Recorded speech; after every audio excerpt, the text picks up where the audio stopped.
nitty-gritty. Boots on the ground. It's the real nitty-gritty. Boots on the ground. It's the real nitty-gritty. Boots on the ground. It's the real nitty-gritty. Boots on the ground. Hey, thank y'all so much for joining us today on Sunshine Shows and Moonshine Shows Happy Hour. I'm Calvin. I'm John. Thanks for joining us. Thank y'all to the NTZ crew for everything that y'all do to keep this a safe and respectable live stream. Got a lot to talk about today. I'm going to be leaving a little early, but John's going to take over till I get back. I've got to meet the engineer and discuss some business, but hell, John's capable. Oh, what fun. Let me take a look real quick, Jay, for you. We didn't look on the peso. Well, while he's looking up, I'll answer JH. John Wales, you got another haircut? No, it's the same one, but today it's not that hot, but it is really humid, and my shirt is completely wet. The temperature, I believe, right now is about 85 degrees. I don't know if the 10 degrees is valid for the heat index, but the humidity got to be 90%. I mean, my shirt is wet. Yeah, it was 79 the other day, and it was crazy. From what I follow, 70 is the lowest it gets here. Okay, Jay, it's 50.3. So we're still over 50, which is great for me, John. Anything over 50. Oh, yeah. And I'm okay. Happy. Harold Tio says, lay off the rum, John. Well, he got wine today. I got wine today. Now, this is a box wine from the U.S., and it's about the same price here as what I paid in the U.S. Yeah. What's up, Herb Williams, checking in from Atlanta. What you got on your list, John? And me and John, we went to Bacallard yesterday. I'm going to tell you something, boy. John, his driving's about as worse as mine. He's about as nervous and anxious as me behind the wheel. I mean, driving here is horrible, but I was pleasantly surprised that the traffic in Bacallard, at least yesterday when we were there, was not that bad. I drove in Dumaguete a while back, and that was bad. That was horrible. Yeah, we ate. I don't know what it is about the restaurants in the mall. In the mall and the SM Mall, but the food is terrible. I'm just going to be honest. And expensive. Believe it or not. I mean, we ate at the Jerry's Grill. Now, normally Jerry's Grill, if you go to Jerry's Grill in Cebu and Ayala Mall, it's good food. I can vouch for that. But I guess because of the pandemic and just a small, because usually you got a bunch of waiters and waitresses running all over the place, probably 2 or 3 cooks. Yeah, she was doing everything. The food is terrible. It's horrible. She probably was cooking too, John, because it took a long time. I just ordered the sissy, which is nothing, guys. I promise you. That took a half hour to get. Yeah. Usually it's 10 minutes. And when I brought it back and let my girlfriend taste it, she threw it in the garbage. So I'm not putting Jerry's Grill down. Jerry, don't send the 2-man tandem after us. But, you got to talk to your staff in Bacallard. It's horrible. Now, to be honest with you. I said I had to bring this today. This is the Filipino napkin that you get. Yeah. And I think that's funny. Now, McDonald's gives you full-size napkins. So for a comparison, you can see the two. Yeah, it's actually what they probably do is get 4 or 5 out of that. They buy that and they give. Probably cut it down. That's one of the first things I noticed when I came to the Philippines was those little napkins. We went and ate somewhere. I think we had barbecue, AA barbecue or somewhere. I had a big stack of them, John, on the side of me because you can only use it one time. Now, a lot of Filipinos, especially here in the Visayas, they eat with their hands, but they don't use napkins. Every restaurant has a sink with soap out. No, you don't have to go into the restroom to use it, and people wash their hands up there. So I think that's kind of like more the tradition. Most of the time, we're going to do the we got an open discussion, but we just want to kind of talk about tough guys coming to the Philippines. And we got a whole bunch of stuff over here to talk about. But, my experience is, man, you don't come to the Philippines to pick a fight, man. Who comes to paradise to argue and fight, John? Well, if you're looking for trouble, you can find it anywhere in the world. I'm too old. What for about that the stuff. guy over there in your neighborhood, the tough guy? What happened to him, John? There was a Danish national that he lived in my apartment building, and he ended up getting kicked out. But yes, he was out drunk, bad mouthing the locals there, and he was yelling to me saying, these squatters, you don't want to be living there with them and all this stuff. I said, hey, I don't have no problem with my squatter, with my neighbors. And I went in. I was getting ready to go to bed. I was brushing my teeth. I heard a bunch of yelling and screaming. They beat the living crap out of that guy. Last time I saw him, he was yelling, running down the street. They were throwing rocks at him. I mean, they'll take a lot here, but when they had enough, they had enough. Yeah, you don't want to wake up that 500-year sleeping giant, rather. They don't understand that, foreigners, man, we put a whooping on this place. And the Filipino, he basically, swept it under the rug and still welcomes us here. But some of us guys, the minute we get off the plane, we want to start with this I'm the boss shit, man. And I'm going to say that because it's the nitty gritty today. Man, y'all leave that stuff at home, man. Like I said, does this look like the west side of Chicago? You don't even need a bad attitude over here. When I did my video on, I promise you, you can go in my comments from day one I started this channel all the way up until now, and it's tough guys on there. They think that they're above the rules. They think they're above the law over here, as if the Filipino people are just going to let them come over here and run over top of them. They've received some bad data, John. Well, the Filipinos will take a lot, but when they're done with you. Yeah, they don't realize that most of us don't even read the fine print on the tourist visa. I didn't. When you get over here, you've agreed to some to meet some conditions, to follow some rules and guidelines. It won't even allow you to be a boss. But some of y'all come over here with a bad attitude anyway. Oh, I'm the boss, and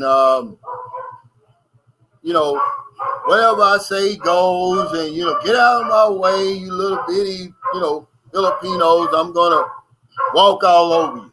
I mean, I've watched most of your videos, Calvin. I think the best advice you have ever given is rule number 1: shut the F up. Especially you move to a new area, at least for 6 months. Just observe and see how things work. Hey, JH, thanks for that super chat. He said my new shirt, nitty gritty on the front, infrastructure on the back. Absolutely. Like but see, there's rules over here, John. There's a different set of rules that apply in the Philippines that don't apply in your country. You might be the boss over there. You might be the man on your block over there. But not over here, you're not. You're always a foreigner. My channel is for the new man and woman, see, who's never been here before, John. I share my experiences over here to make their trip here more enjoyable and above all things safer. I'm just giving you the rules. You can follow them if you want, but if you don't, there's some consequences you're going to have to pay. And don't whine later. When I made the video about the invisible man, the step on, that kid, he's going to. Have you had some bad experiences with kids over here, John? Yes, be honest. No, I'll be real honest. Of all the things you've had a problem with, what's the biggest problem? It's kids, right? The girlfriends I had with kids, yes. Or even somebody else's kids. Or somebody else's, yeah. Well, yeah, I chased one down the street, and I'm glad I didn't catch him because I'd be blacklisted in jail or dead now. But when you tell guys like that, these tough guys from the south side of Philly, and, when they're finished being tough, they end up going to bed on a pillow top mattress, riding around all day in an air-conditioned car. You guys aren't tough, man. Most tough guys that I know, you don't even know they tough, John. It's the quiet ones. That's the ones you got to watch out for. That's the ones you got to watch out for. But you couch gangsters, that's what I call you. Most of them are never going to make it over here anyway. I hope you don't. Not with that attitude. Well, I mean, why do you want to come here and fight all the time anyway? Come here and enjoy your life. I mean, John, it's like you going to the school and what's the toughest guy in the kindergarten? You want to fight him. That's how you will look. You look stupid over here trying to be tough in the Philippines. And most people know this, especially anybody, age 40 over. You can be a butthole, but guess what? There's always a bigger butthole out there. Yeah. I mean, there's no reason to bring a bad attitude here. Everything here is set up for you to win. All your bad attitude is going to do is screw everything up. I mean, and you come here, you have $2,000 a month. You're already richer than 80% of the people here. Yeah, I mean, So you have a good life. You know the red carpet I so lovingly talk about, John. They will snatch that out from under you over here with all that old stupid foolishness. You don't know the good guys from the bad guys over here. Well, like I said, be quiet for the first 6 months when you live somewhere. And if you're lucky, you're blacklisted and deported. But a lot of times they'll kill you and spread your ashes Or in cut Manila you up. Bay. Or cut you up. Salvage you. Your head's in Luzon, your body's in Mindanao. But you guys are tough. Like I said on my video, this isn't the Avenue of Montaigne, Westminster in London, or the west side of Chicago. You're in the Philippines, man. This is paradise. Nobody come here to fight in here.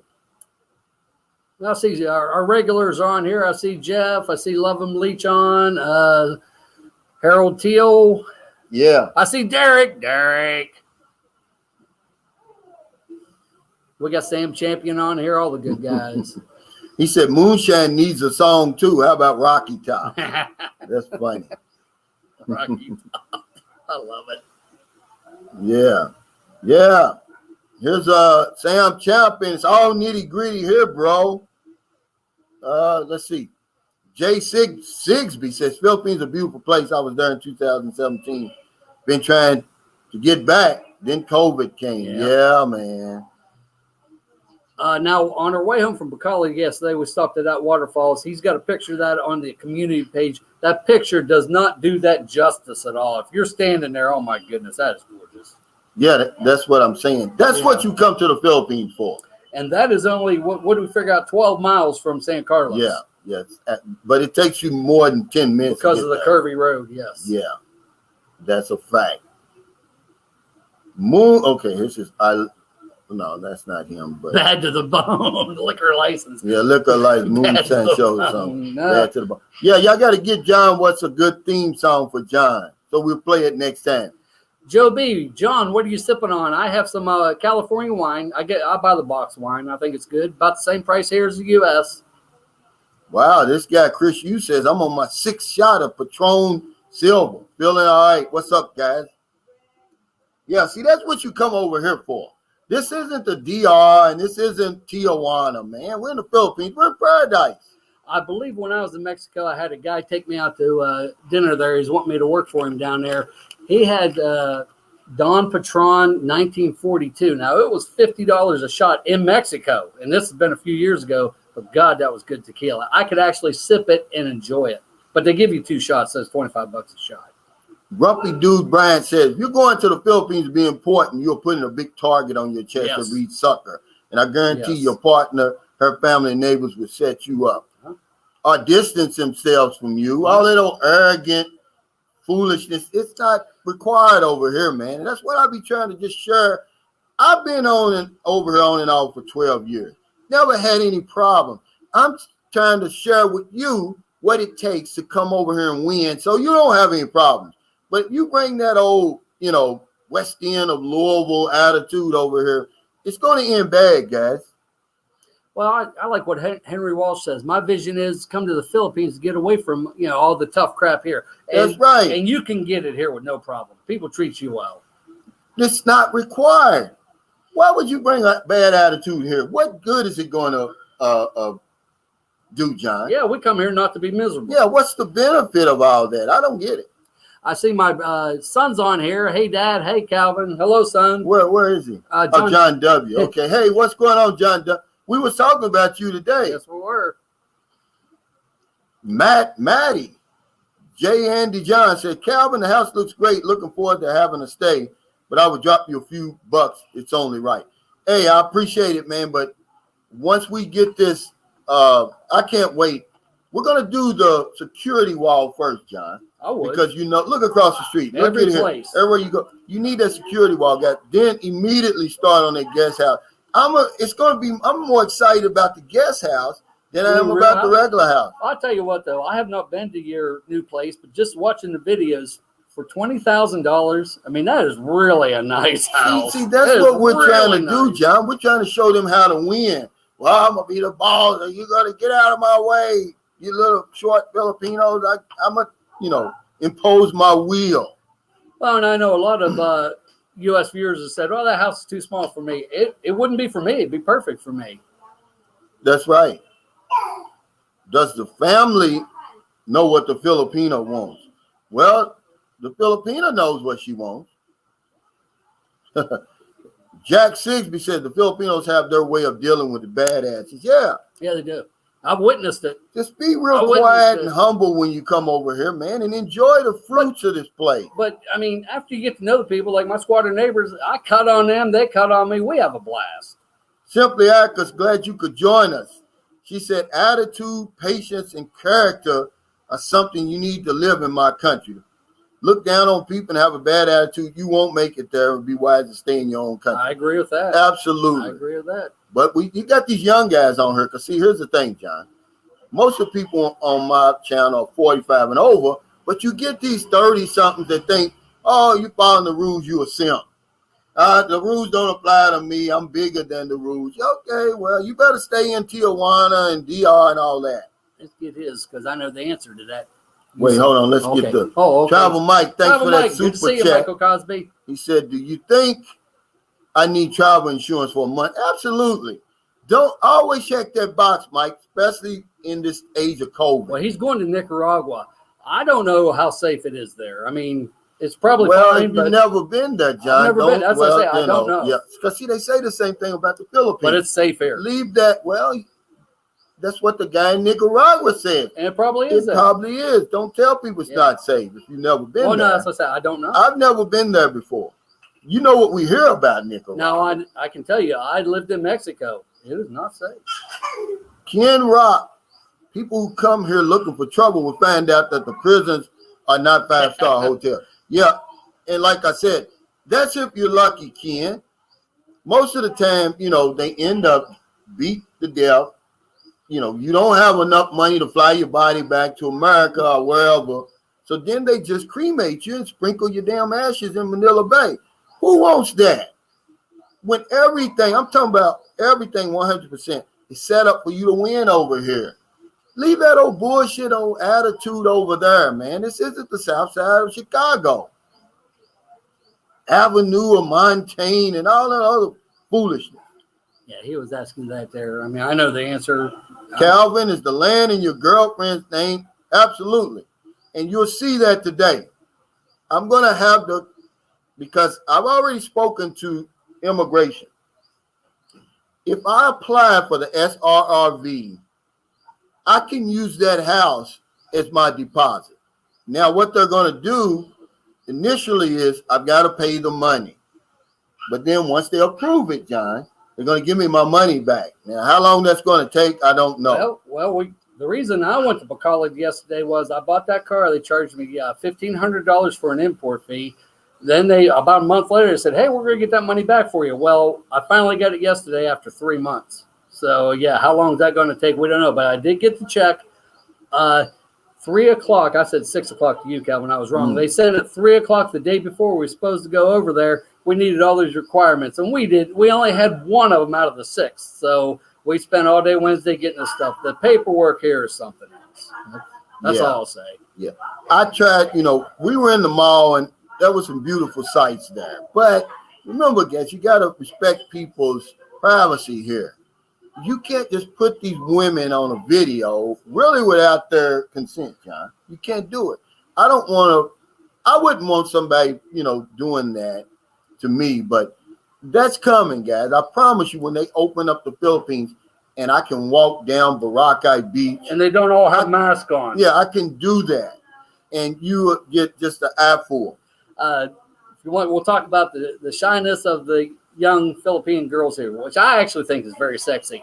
We came up to Calvin's house there. There was 2 young Filipinos standing outside his gate, and they weren't saying nothing. I said hi to them, and they kind of, they stood there for 10 minutes. Calvin went inside to do some things. Now standing out here smoking, and I said hi to them 3 different times, and they're just standing there. Finally, I said, is there something you need? Well, they were 2 of the beauty contestants that came for their Constellation Prize. So yeah, that's so shy. If I wouldn't have said nothing, they'd still be standing out there. Be standing there. And they know, they know Sunshine Shoulders. They know me when they saw me. Hey, Mr. Sunshine, they could have said that. No, they just sitting there on their phone Yeah, Like, they're standing out there. They'd have stood there all day, guys. They would have. That's that foolish pride, I tell you. But guys. I think that shyness to me has a sexiness to it. Yeah, that's what I'm saying. So why would you need to come over here and boss somebody around, John? That's exactly. Yeah, you don't have to. You just made my point. Yeah, you don't have to. You know, but these guys, I tell you, they're so tough. I don't get it, and it's fake. Nobody's that tough, and if you are, why you even gotta advertise it? It's a quiet guys you got to watch out for. Man, I remember in the 7th grade, man, they had this guy, and he's a friend of mine. His name is Terry Studemar, and he was big and built. I mean, his muscles had muscles, John, and he was in the 8th grade. Me? He was in the 8th grade, and he kept fooling with this little guy on the bus, right? The little guy did not say nothing. The minute we got back to the main school and they dropped us off, he tore him a new asshole. I mean, this guy didn't even have muscles. And it taught me a great lesson that day, man. The tough guys you would never expect it. Yeah, Travel Mike says everyone I talked to that has been said it was very safe in San Juan del Sur, Nicaragua. And trust me, guys, don't speak on a place you've never been to. That's the reason people don't come to the Philippines. They think it's so bad here. Our U.S. government says it's bad here, and it's not. I've been here on up 12 years. I haven't had anything that even resembles trouble. Okay. Let's see. Oh, yeah. No, what's he say? Which one? No, it's okay. We'll skip that one. What, this one? What, nice women, there are no need to be mean? And I agree. I mean, they're very accommodating. Roger LSMI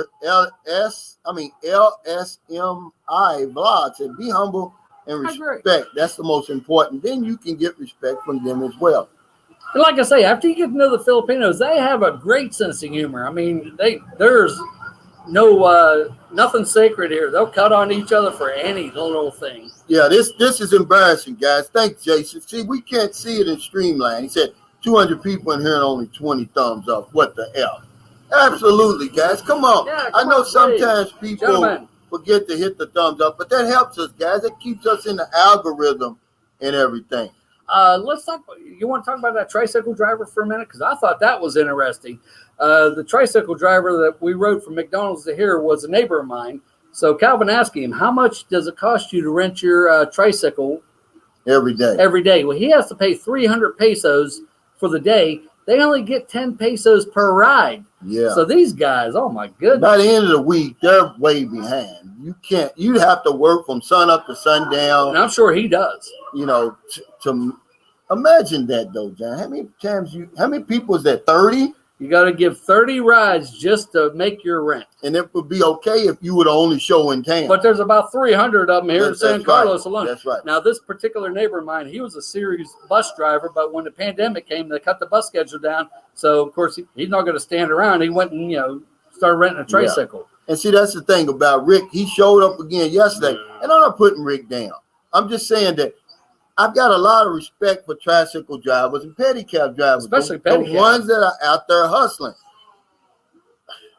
I don't know what I'm going to do with him, really, man. I mean,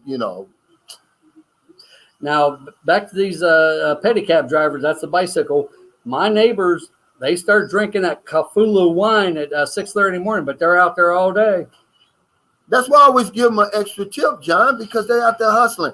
When you think about this, see, my girlfriend was wrong. She told me 140. Yeah, back in the 80s, man. Well, but it might be 140 for the bicycle. We don't know what we were talking about, the tricycles. Yeah, because we weren't looking, a long time ago when we first really started getting serious together and we knew we were going to be together, we said, hey, how can we come up with something to make some income? And I said, well, what about the tricycles? And she said, no, they only pay 140 a day. It's 300 a day. That's pretty good. Well, that's what they're paying for rent, but how much does he make? He might only make 140 a day off of that. I mean, the first 30 is just to pay your rent for the tricycle. Man, everybody will be John, everybody would be driving a damn tricycle if they made 440 pesos 440. a day. I thought you said 140. No, 140 that he earns. Okay. But remember the 300 to rent. She said it costs 140 to rent. So that's all they would be paying us. She said it wouldn't be worth it.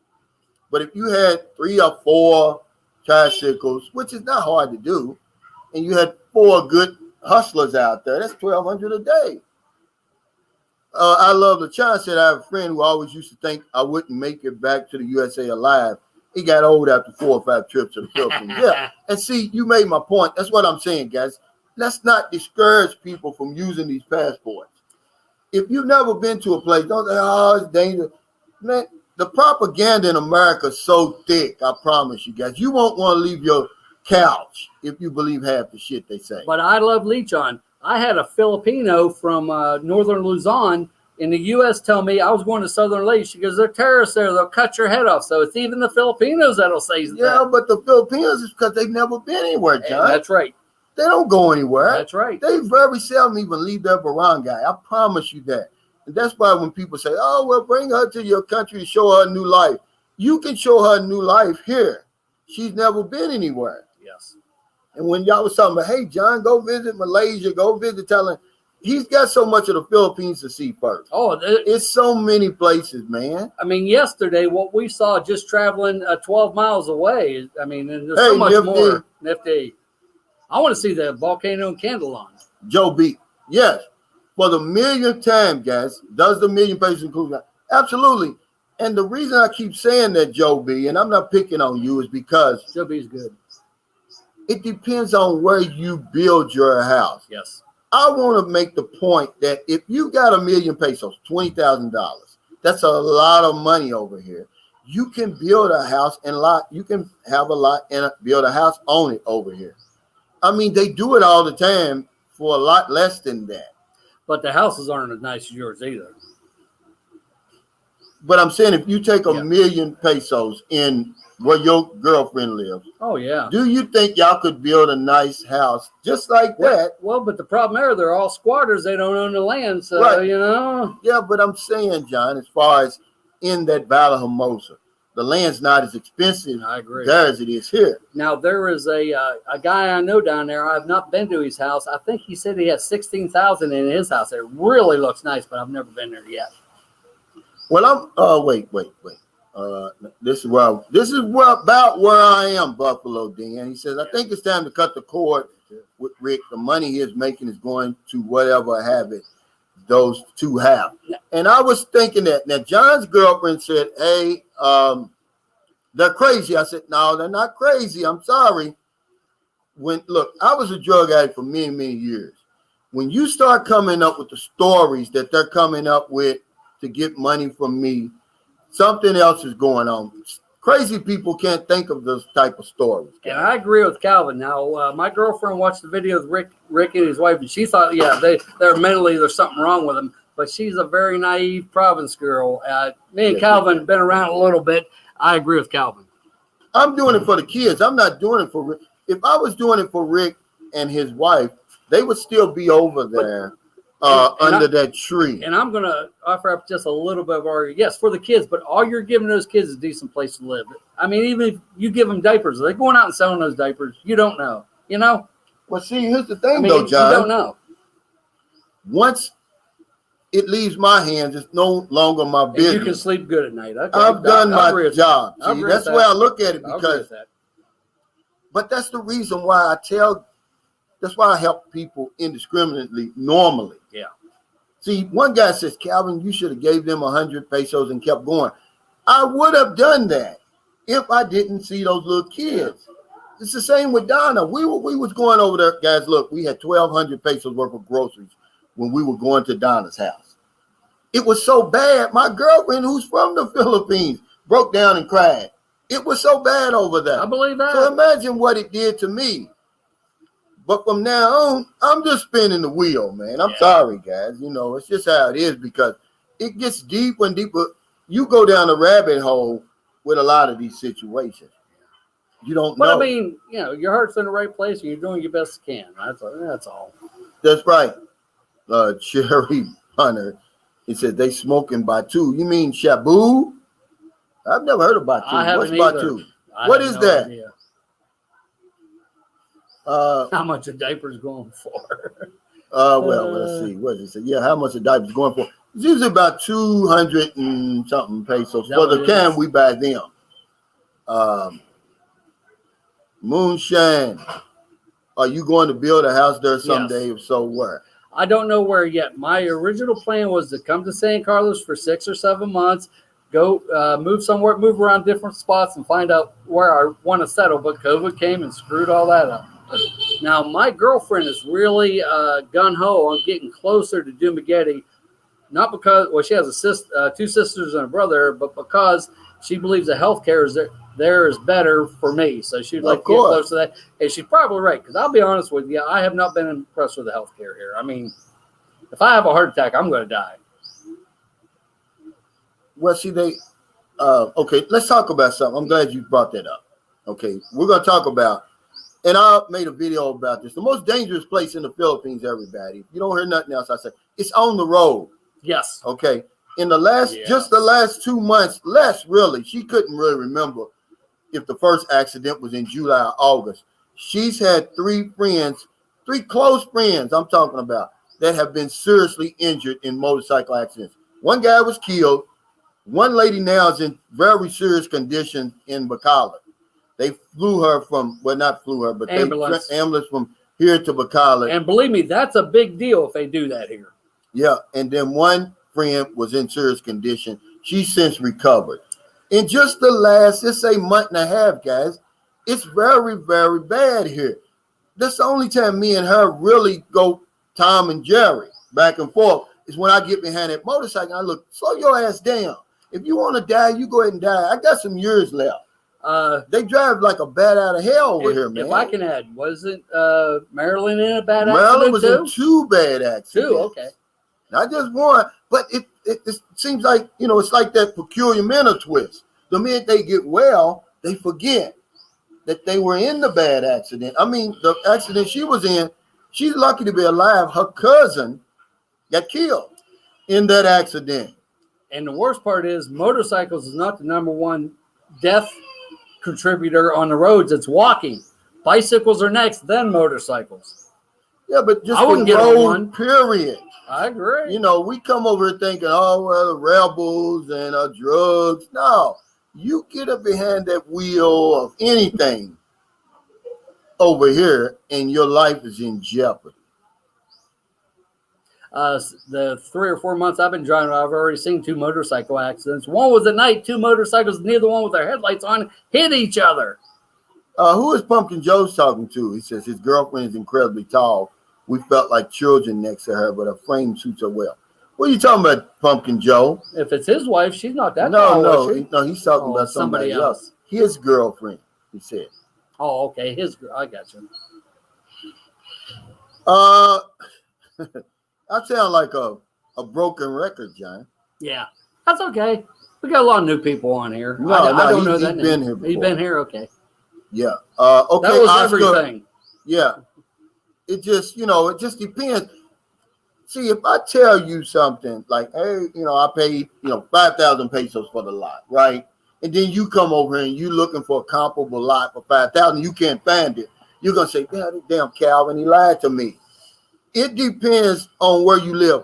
And that's anywhere in the world. You only paid 5,000 pesos for that lot? No, I'm saying, John, okay, I'm saying, example. If I tell them that, it's like in my hometown of Louisville, Kentucky. The area I grew up, the west end of Louisville, real estate and land is super cheap.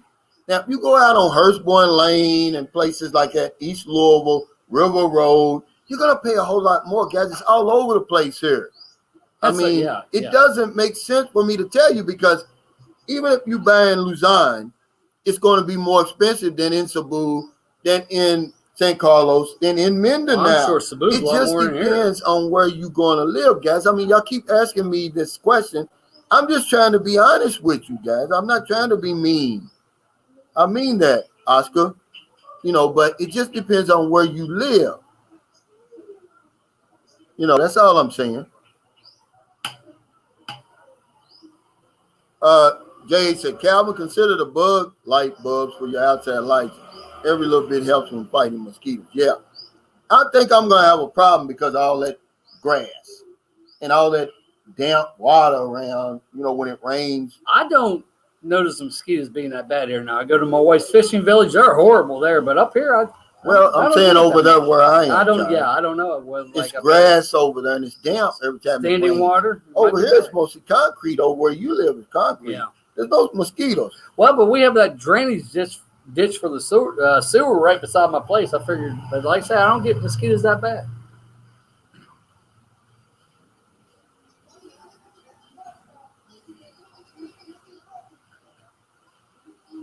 Okay, let's see what his. Yeah. John Calder says, my wife bought a 1,000 square meter lot and built a small house on it 16 years ago. I moved here in 2009 with about 4 million pesos and built a 140 square meter house for 2 million. See what I'm saying? Now, where do you live? Yeah, it really depends. John. And that's, what we want. No, but see, Albert the dog Einstein said, maybe people are asking about the price of your land because they want to know in their area. But if you don't want to say, just say you don't want to say. I get people don't understand location. Well, I can't hardly understand what you're saying, but the problem is it's location, Albert. And that's what I want to tell you. I don't want to give you, hold on. It's a water, guys. I mean, I can't make it any more clear than that, Albert. I'll talk a little bit about that. If you get a place on the beach, it's going to be a lot more than if you get a place in the mountains. It just depends. It really does. I mean, it's just like the U.S. It's like anywhere in the world. They've got prime real estate, and then they've got places here. Okay, I've got some friends who built a very nice house, John, in Zamboanga City on squatters' land. Build a house. If you meet I wouldn't girl, do that. You never own it. No, but I'm saying is you can do that, John. And land won't cost you nothing. That's right. But they could come in and maybe kick you off. That's what I'd worry about. It just depends on, but here's the thing. Those squatters areas are there for a reason. Well, they got right. The government doesn't send you there. People send you there who are in power, who know what they're doing, Well, I can tell you how my wife's fishing squatter village came about. There's sugar cane fields all around it, and originally that was the sugar cane workers. They let them live on there, but now now they got mostly fishermen that live there. Now, John Calder said they live in Lady, South Lady. Okay, so land is kind of cheap. It's going to be cheap, right? A lot cheaper there. My rent for a house as nice as Calvin's with hot water in the shower and air conditioning was $37.50 a month, and that was fully furnished. So yes, prices are cheap there. Oscar said, Calvin, talking about the grass over there where your new place is. What were those crazy kids playing bars out there? I don't know. And see, remember, I don't fool with kids over here. They did have a fire going over there and on my video, and I said that. Yeah. Now, I would say something like, fire, you play with fire, you're going to get burned, but that's about it. I've been burned a few times. Yeah. Oh, they took off. They took off. They'll leave them out here. They come back. They'll be back in a little bit. They'll be back. They need that money. But yeah, see, here's a guy right here. He makes a perfect point. Rogers, LSMI Vlogs. It really depends on the location. You can buy land a lot more expensive. You want to live in big cities. Also, these squatters areas. You can meet. Okay, say for instance, let's take Donna's house that we rebuilt and everything like that. I could go over there right now, tear her house down, have Rock Engineering come in and build that same house over there. You see what I'm saying? Or one comparable on that lot. You can do that over here. Now the squatters' land in Zamboanga, it belongs to the government. These people work for the government, which is next door, the DPWH. They've been living there. Okay, my wife is 35. She was born there. Her mother has lived on that little 100 square meter or 50 square meter squatter land for 30-something years. I'll talk about my wife's fishing village again. Like I say, that's squatters area. They had a manager, was the manager of the sugarcane plantations for 30 years. Well, he retired. They got a new one. Now they are not allowed to make nice improvements to their house. None of the people on the squatters area.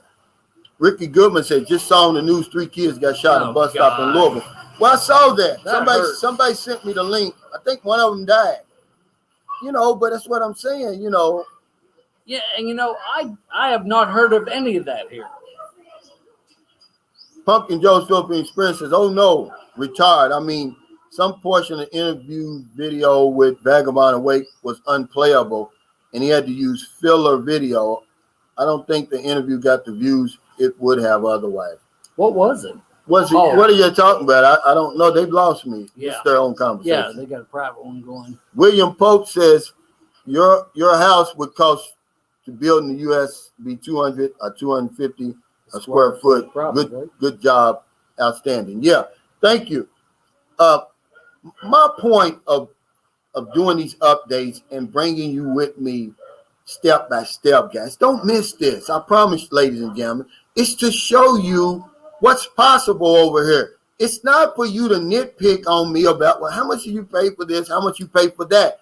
Trust me when I tell you, if you bring $20,000 over here, which is 1 million pesos, you can build a nice house on a piece of land.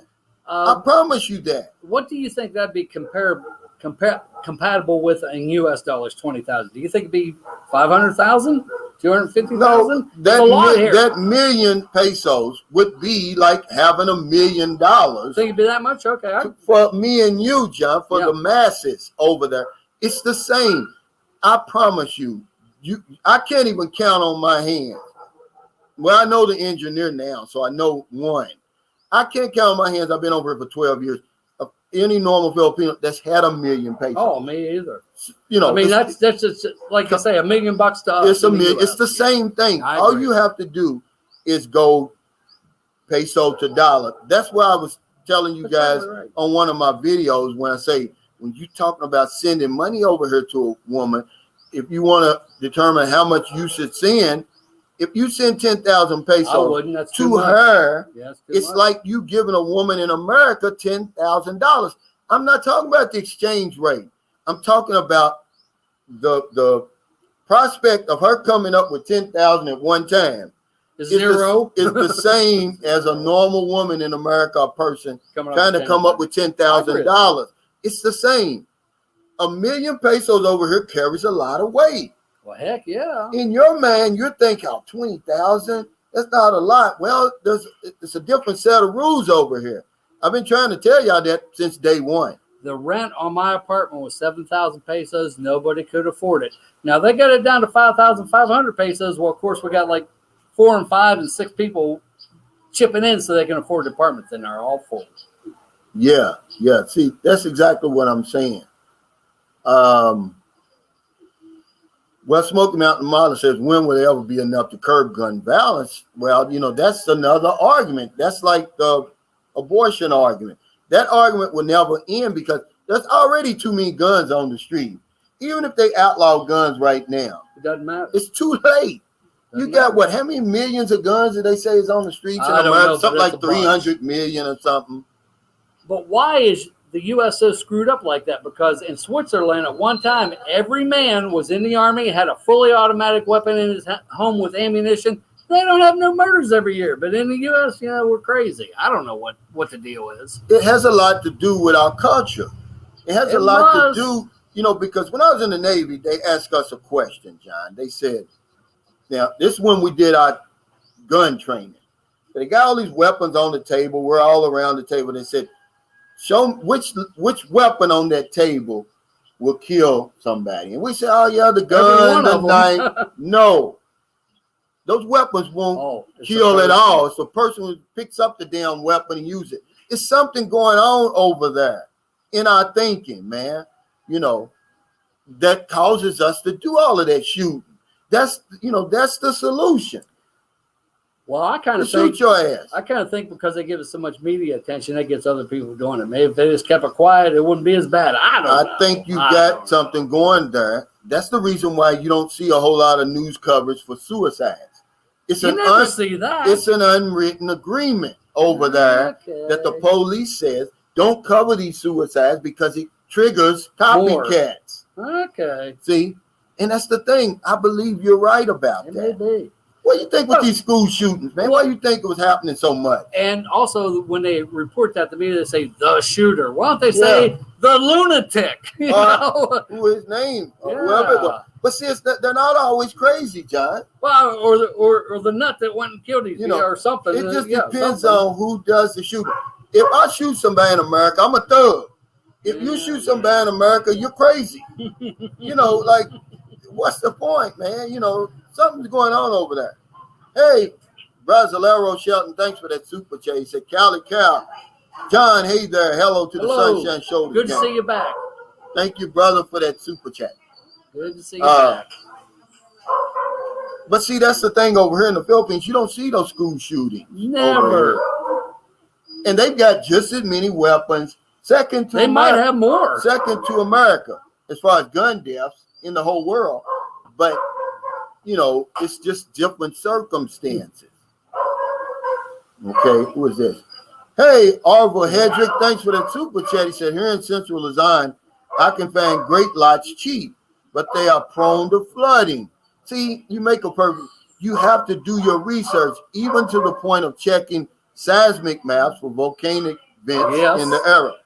I'd worry more about the typhoons, especially Luzon on the eastern side or even northern side. But see, that's a point of our Western thinking coming over. We're always thinking of how much does something cost, and that's it. We don't think about nothing else. Like, well, where am I buying the land? See, before we bought this lot over here, we get a lot of questions because some areas in San Carlos are more prone to flooding than others. And you're probably lucky that we had that flooding last year, so you know where to stay away from. So you know where to stay away from. A lot of it goes into it, guys. It's not just the price. Hey, Jeffrey Tatter. Thank you, Jeffrey. Thanks for the super chat. Say, good job, Shiners. Round of we're the Shiners. I like that. Of your choice on me. Thank you very much, Jeffrey. Yeah, that food yesterday was terrible. Oh, God. I mean, and it was expensive for here. When I tell you that, now, Pumpkin Joe's may have a different view because he's eating it.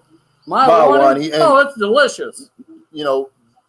But he may not think it's as good as me and you think. He hasn't really told us what he thought. Yeah. What did you think about that food, Pumpkin Joe's at Mile 1? That answer.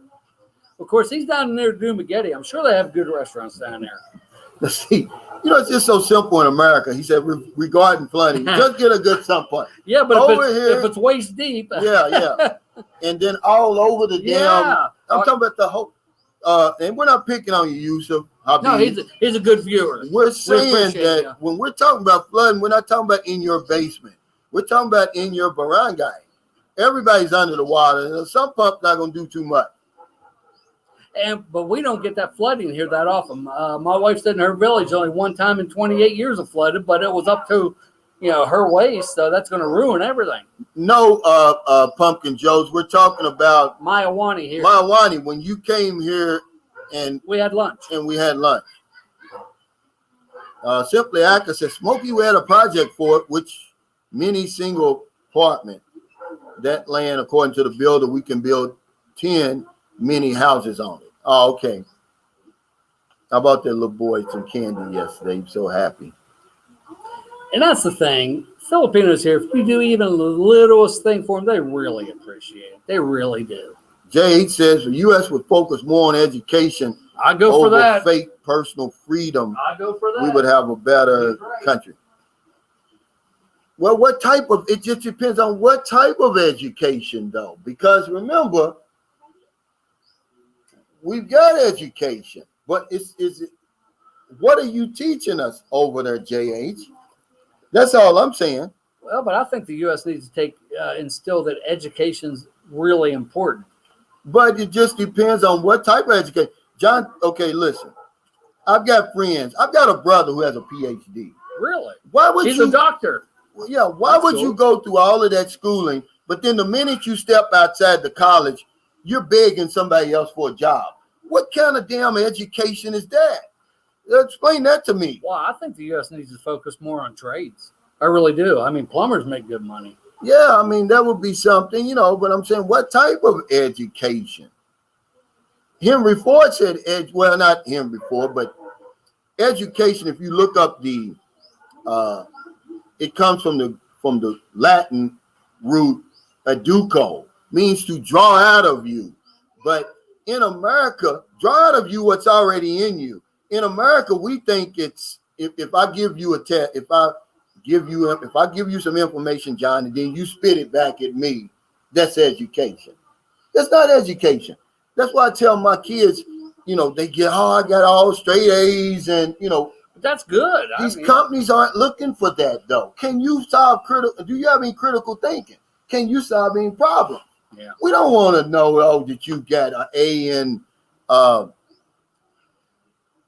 Pumpkin Joe answered you up there. He said the food was awesome but pricey. I don't think it's pricey. I don't think so either. We paid a lot more yesterday and it sucked. I think you had the real Pumpkin Joe. It's only $2.50. Yeah. That's $5. $5, and they're good.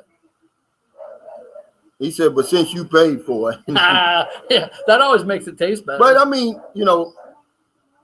he has a lot more choices too, and a lot where of choices. He lives. Yes, that makes a difference. They can probably even get a steak there that tastes half decent. Now he said every able man in America should be required to do military training. You know what? I agree with that. I agree. But see, a lot of things that we should learn in life, we don't learn in school. Do they teach you about budget? Do they teach you about savings and all of that? No, they don't. It's a lot of things we don't get taught in school in America. Yeah, Mr. K says that is worthless to end up begging. Absolutely, but that's what happens. What do they do the minute you graduate from college? You going somewhere, standing in line, filling that application. Well, what did you go to school for 18 years for? You can't even think for yourself.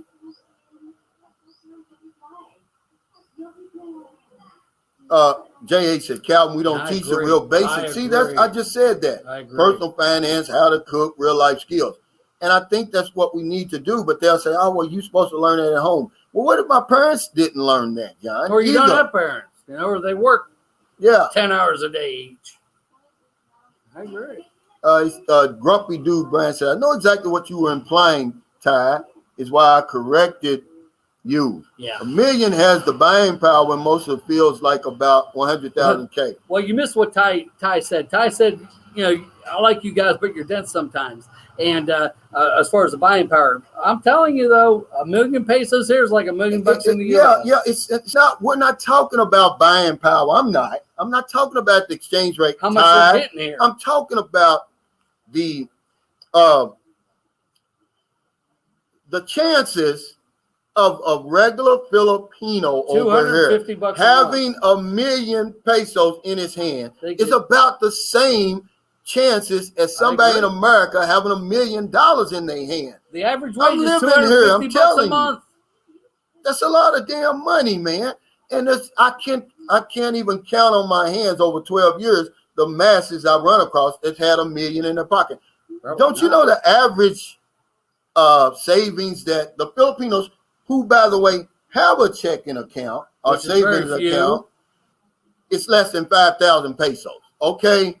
That's what I'm trying to say. I'm not talking about purchasing power. I'm not talking about buying power. I'm talking about the exchange rate. I'm talking about the odds of you having $1 million pesos in your hand as a regular Filipino over here. That's lifetime money over here.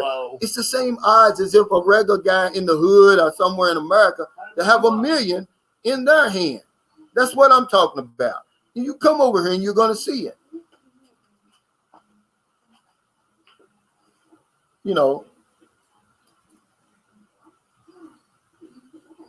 I don't know what he's talking about. I don't either. Okay, now let's see.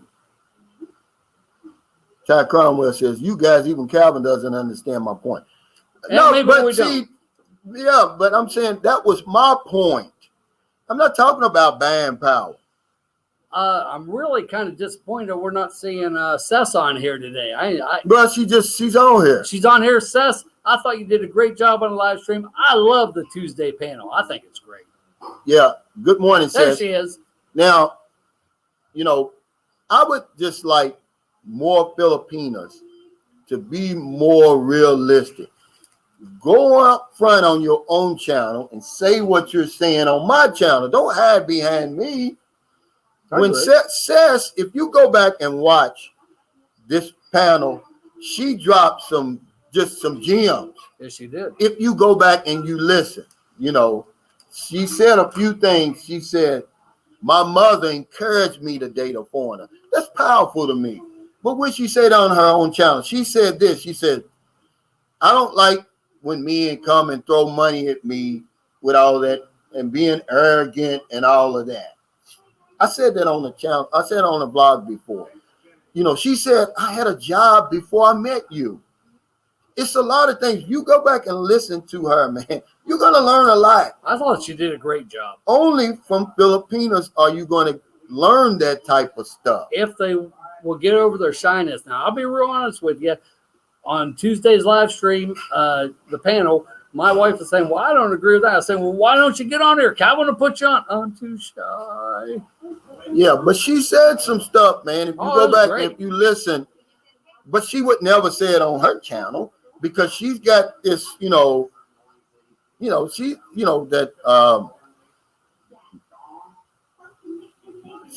talks to a different crowd than us, John. Just put it like that.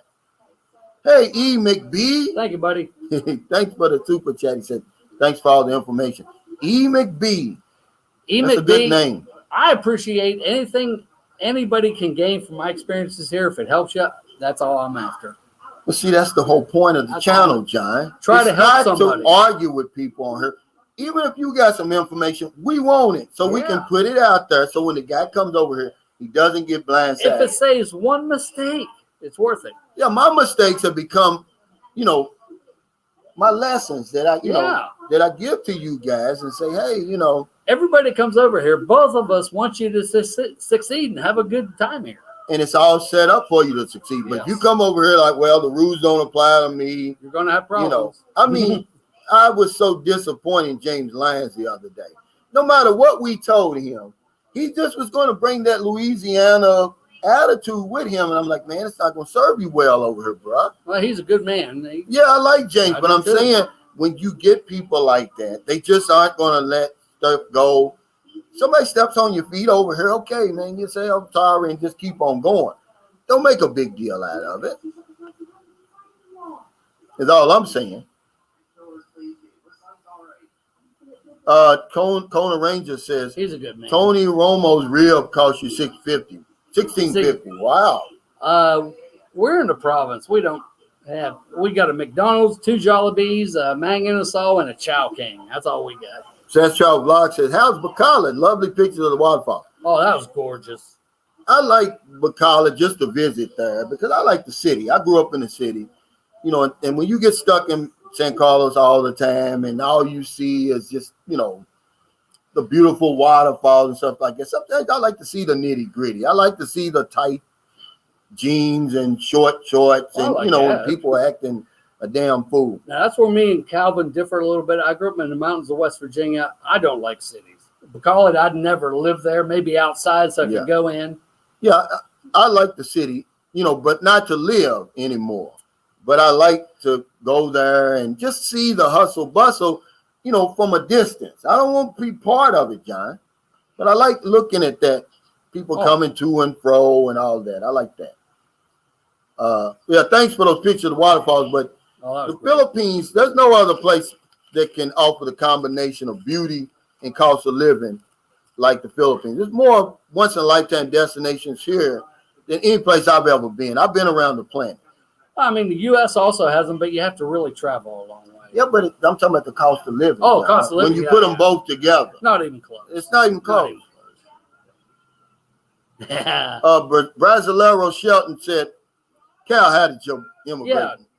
I'll tell you what, it was a loser's proposition, man. I was going to go ahead and go in with Calvin because I got questions, but my last experience there, you get nothing from that particular one, and you they defer everything to Manila or Manila. And listen, guys, y'all don't understand how important a job in immigration should be. The information that they provide. You don't just need somebody up there taking people's money. You should have the sharpest pencil in the pack in immigration, but it's not my call. Here, a lot of times it's, oh, well, you qualify for the job and it's your uncle's brothers, sisters, whatever. cousin. Yeah. But see, that immigration job is very important because, believe it or not, guys, they wasn't even aware of the advisory that came out, or they pretended not to know. I have been to the same immigration. You ask questions, they act like you're bothering them by asking questions. Now, I saw the barbers, my family in Memphis, Tennessee, in Collierville. I've been to Collierville. I lived in Arlington for many years. It's a beautiful country. He says it's okay. Collierville's okay. It's okay. During the the shooting at the Kroger store, that's where it was. That's where it was. was In Memphis. It was in Praying for the Cartersville? families injured in Now the that shooting. surprises me. See, that doesn't happen over here. I've never. When I go to the store, I don't have to worry about that. You can't even go to school. You can't go to the store. They use metal detectors on you when you go into these places too. Because I saw somebody complaining about, well, why does the Philippines have a security guard in front of her to protect your ass? Well, we need that in America. And back to that though, I guess at one time it was bad here, but now they don't need them now, but they don't know that. John, it's called improvement. There That's you what go. it's called. Progress. There you go. I'll go for that. I mean, people think I'm joking when I tell them the reason I left, I had that impending doom on my shoulder when I left America in 2018. The big three were going to get me. The heart attack, a stroke, the police are one of them thugs out there, these tough guys, who wouldn't last a day over here. Yeah. See, but they're tough over there. And if you just brush it, you touch their Nike shoes, you bet not brush up against that 72 Chevrolet over there. They're going to kill you for with the big tires on it? Yeah, with the big tires and the rims. And, my God. I asked them, hey, sir, could you turn that down a little bit? That's really, destroying my hearing, by the way. You're going to get killed. Funny stuff. Junior ends. Thanks for the super chat. Says is $40,000 a year enough for a family of four, 2 kids in private school, a 30-something-year-old parent? Absolutely. Over here, that's about $42,000 a year, John. 42. It sounds good. That's about 42,000 divided by 12. Divided by 12 months. Equals 3,500. Oh. That's $3,500 a month. Yeah, you're gonna be living pretty good. Family of four, enough. 2 kids in private school. Don't let that private school fool you. She goes to a private school. It's about 24,000 pesos a year, but she gets a scholarship, so hers is like 15,000. So 15,000 is $300 a year. Yeah. Don't let that.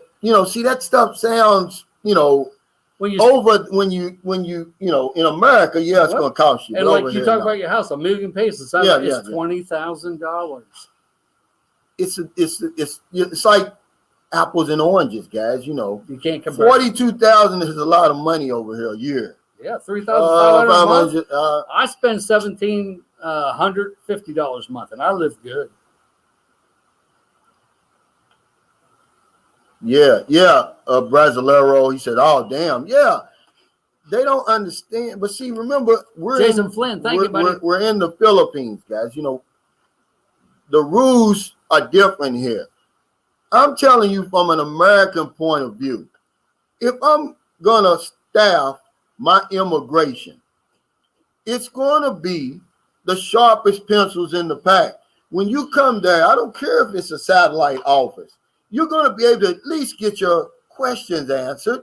God, we can't even get a simple question answered there. Now, in defense of the immigration, though, Lapu, they're great. Some of them, they're great. This one over there is horrible. That should be consistent. I agree. But what did you say about consistency over here? The only thing consistent here is the inconsistency. Hey, Jason Flint, thanks for that super chat. He said, Calvin's gotten bad. Got my carry concealed every day. I leave the house, I carry my 9mm. This society has me thinking it's me against them. I'll be damned if I'm caught slipping. I can't wait to leave. And is that any way to live? I mean, really? That's no way to live. That's no way to live. Hey, Junior N, thank you for Thanks, the buddy. super chat. Yeah, thank you, brother. No, yeah. thank you. Yes. But that's what I'm saying, John. That's why I came over here. You know, I didn't come over for that. I came over for the infrastructure and the low cost of living. Yeah. But now I've been here. That's just a plus. I don't have to worry about nothing. I don't have to worry about the police. I don't have to worry about nothing. Yeah, that's what I I'm love saying. it. It's set up for you to win over here. Well, as long as you keep your head and act happy. Right. You act like you got a some little sense. sense. Mike K said, how much does it cost to take care of your Filipino family? Well, John gives his girlfriend $60 a week. But I would say it's not so much about the amount. It's just that you care and give. I would say whatever you can afford, $20 to $40 a week, just give it to the mother. Anybody comes to you begging, just say, hey, go to mama. She got all the money. That's what I would, in I would my recommend. situation here, we usually help them. Like, for instance, I had an extra bike. When I bought my new bike, I had another bike. So her brother was walking like 2 or 3 kilometers every day to his job. We sent the bike over there. You know, they don't come out and ask me for money. You know, now her mother was working for us. We was giving her $1,000 a week. You know, and feeding her that's good. pretty good. $20 a week. You know, but it just depends on the woman, really. Or like I say, I would look at your budget real good, see what you can comfortably afford. Like I say, $20 to $40 a week, that's plenty. Yeah, because Mike, you remember you're taking the breadwinner from the family. That came from Calvin. I agree with that 100%. It's true. I agree Most of the women that we're going to deal with, they're the breadwinner. So you take out a family, at least replace that. Yes, because what the families do here, because they earn so little, they all pool their money so they can survive. So if you're taking one away, if she's earning $10,000, then give them $10,000. Which most aren't. She's spending every bit of her paycheck in that house. Oh, giving it to the family. Yeah, that's what I'm saying. She's not. There's no, extra for anything. And I hear a lot of guys on here all the time. I want a professional woman that's working. Well, I'll tell you what, they'll make $250 a month working 6 days a week, 10 hours a day. So you want your mate to be gone for 10 hours a day? Your choice. Yeah. Chris Yu says America's falling into chaos. I can't believe what is happening here. It's bad. It breaks my heart. It's like I don't even read the news over there. That's why I don't know what's going on over there, because I'm afraid that it's going to touch me personally pretty soon. Calvin told me something about the U.S. the other day. I said, I've cut it off. Pumpkin Joe, you said that Mark Shoemate, which I like the guy, I met him and everything else, said that your vaccination card will get you anywhere in the Philippines. I went to the checkpoint at Negros Occidental the other day. I whipped out my vaccine card, gave it to me. I looked at it and said, that doesn't mean nothing to me. So it varies. Yeah, Pumpkin Joe says, I help out my mother-in-law and would love to have her come live with us and enjoy her later years. See, one thing about Filipinos is people, it's a myth, really. They're not going to ask you for anything, man. If they do, it's a red flag. But you can get in front of that.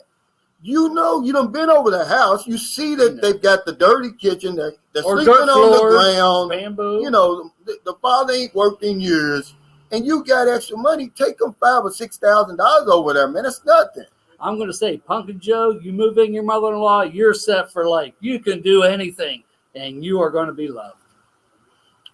Tommy McKinnon. Now I've got a story for you, brother. He said, I'm 60 years old male, born and lived in New Zealand. Do you or anyone know any person from New Zealand who's retired in the Philippines? I guess I would probably need to find and marry a Filipino.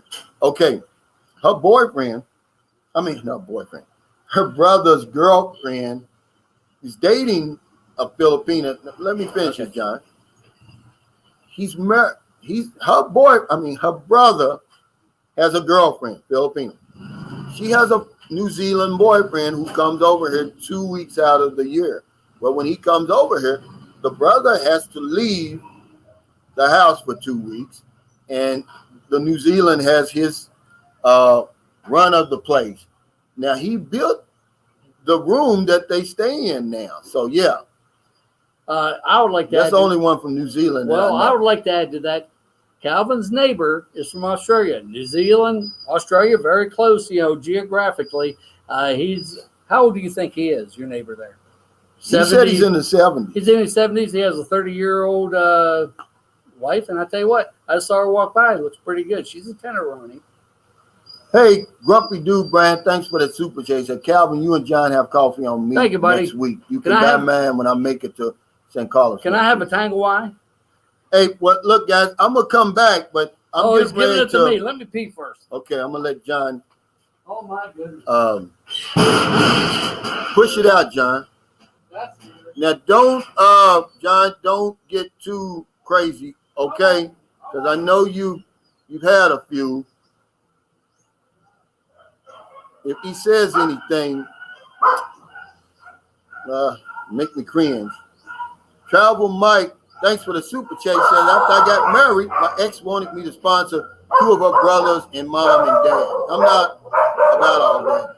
I would have been responsible for them for 10 years. Hey, what's going on? That's my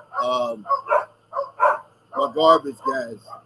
Hey, usually what I do is I give them drinks, but I don't have any drinks today. I always take care of the garbage meat. But yeah, Mike, I don't blame you. I wouldn't do that either. And you would, you got unlucky, man, because I've dealt with 3 families here. None of them ever asked me for not 1 peso, but they didn't have to really, because I see how they were living. And I just got out in front of that. I mean, 150, 200 bucks a month is not going to hurt your pocket, guys. And you never know. Remember, it's kind of like buying insurance over here, because you never know when you're going to need them. That's just how it is. But I'm going to get out of here. I'll be back as soon as I can. If I'm not back by 12, John, just hit that end broadcast. Okay. And then hit leave studio. Sounds but I'll good, be buddy. back. No cursing, John. Okay, no cursing. John's going to hold it up till I get back. I got to go and meet my engineer real quick. Take care, guys. You don't have any red horse in your house, do you? Just kidding. No. All right. Hello. Now we're ready for the real nitty gritty. What was the? I didn't hear that about the families. I tell you, I had. All you got to do is hit this, John, right here. So bring it. No, here. Right here, John. Okay, I got you. Okay. How do you? And you just click on them and come up here. Yeah. Okay. But we've already talked about this. All you got to do. Okay. Well, I want to say show. You can show. I got you, buddy. And then hide. Okay, gotcha. Okay, Travel Mike. After I got married, my ex wanted me to sponsor 2 of her brothers, mom and dad. I know you guys already talked about this. I've been through the ringer on these families, and out of the 7, my last one's been the best, but she don't have no mother and father, so that might be why. But I still have gotten a little bit from the others. One of my girlfriends, her brother was a tricycle driver, and since I was having relations with his sister, he thought that I should buy him a new motorcycle. I said, wrong. Since I'm having relations with your sister, you have to give me free tricycle rides. Well, the relationship with her family went downhill after that. So, yeah, there's a lot of problems with the family. Just like Calvin said, get out in front of it. That's why I finally came to the conclusion I will give this much every week. I give it to my girlfriend, which in hindsight I would give it to the mother or whoever the head of the family is. And then anybody comes to you to go see them, she got it all. So let's see what else we got. Mr. Vegas, always married an orphan. My girlfriend never knew her father. Her mother died when she was like 12. Well, guess what? She has 12 aunts and uncles, 50 nieces and nephews, and hundreds of cousins. So you don't get off that easy. Trust me. Let's see who we got here. John's in charge, doing a great job. Well, you know how I am. Well, Calvin hasn't left yet. This might be the last time you see me on here, but any questions you got, hey, shoot them here. Simply Akis, you should be on the panel. I think that Tuesday panel's great. I love it. Okay, what else we got? Oh, crap. No wonder gets so annoyed. Yeah. Well, Calvin said it many times. He can only put up with me once or twice a week. Well, he's had me 3 times this week. One of the things I will talk about until somebody gets me a question here. Oh, okay. Pumpkin Joe, I had a brother-in-law that asked my wife for a motorcycle too, which means me, but yes. My wife set him straight. Well, that's good. I mean, get all that stuff out in the open right in the beginning. Say, this is it. This is all I can afford. Hey, somebody comes up to you, they're dying. Well, sorry, you die. I mean, I hate to say that, but that's how you do it. John, don't get offended, but being white has its negatives. They think all foreigners have money. Yes, and I will agree with that, but I don't know if they know you're a U.S. foreigner, they think we're all rich. It don't matter what color you are. But there is a little bit to what you're saying, Ty. What else we got here? Oh, okay. I was going to talk about the wedding I went to Sunday. I've been to a lot of weddings. I'm an old man. This was probably one of the top 4 weddings I ever went to. It was a foreigner, and he's married a Filipino, of course. She didn't have any parents. I'm sure she grew up really, really hard. And when she gave her, well, first of all, he gave his speech saying, I'm going to treat her like an equal. He's 73, she's 32. And he was giving his speech saying, I'm going to treat her like an equal. I profess my love to her and all that stuff, which, fine. But when she spoke, she was saying, he's been the answers to my prayer. My life is they've been going together for 4 years. My life is so much better. I tell you what, I'm a butthead. I'll admit it. I have no heart. I had tears in my eyes. And I wasn't the only one that did. So, what else we got here? John, what's the odds of finding a Philippine cover for 2 weeks vacation? You will meet somebody. I mean, unless you're really a bump on a log. I mean, just talk to people. Like I say, one of the things I did in Lapu, I told the staff at the hotel staying, I said, hey, I'm single and I'm available and I'm looking for one good Panay. Within 3 days, or 2 days, it might have been 2 days, they had like 4 Filipinos for me to interview. So you can meet somebody, but I mean, 2 weeks is 2 weeks. Let's see, what else we got? Now, come on, John. He's 74, old. Yeah. I don't know how to pronounce it. OSC Mont. I'll show it. Did I show it? How do I show that? Show. Oh, there we go. Come on now, John. He's 74. He's 73, but that's still close. Years old. Damn, more people that age here in the U.S. that are, yes. But there is a difference between a 74-year-old that's needs to be in a rest home and don't. This guy is in good shape. He's thin. Now, he did smoke for a long time, but he's quit that. He's in pretty good shape. And his mind, he's got the mind. He's sharp. He was a lieutenant commander in the Navy, and you don't obtain that rank being a dumbass. So do me a favor, John. Hand me my drink there. Okay. Okay. Okay, Calvin, be back in a little bit. Like I say, this guy is not an old 73. He's in pretty good shape. Actually, Calvin's neighbor there, he's in his 70s and he plays tennis. Calvin said, of course, this guy's been playing tennis for 25 years. Calvin says he can beat him. And Calvin's in pretty good shape. No, John, don't show it. John, do you ever get bored there? During the lockdown, I'll be real honest, yes, I did get bored because we were really locked down. It wasn't like the U.S. At one time, I could only leave my home on Wednesdays, Fridays, and Sunday. And, yes, I did get bored. That's when I started getting on the internet here, YouTube, and found Calvin, and we got together there. Am I bored now?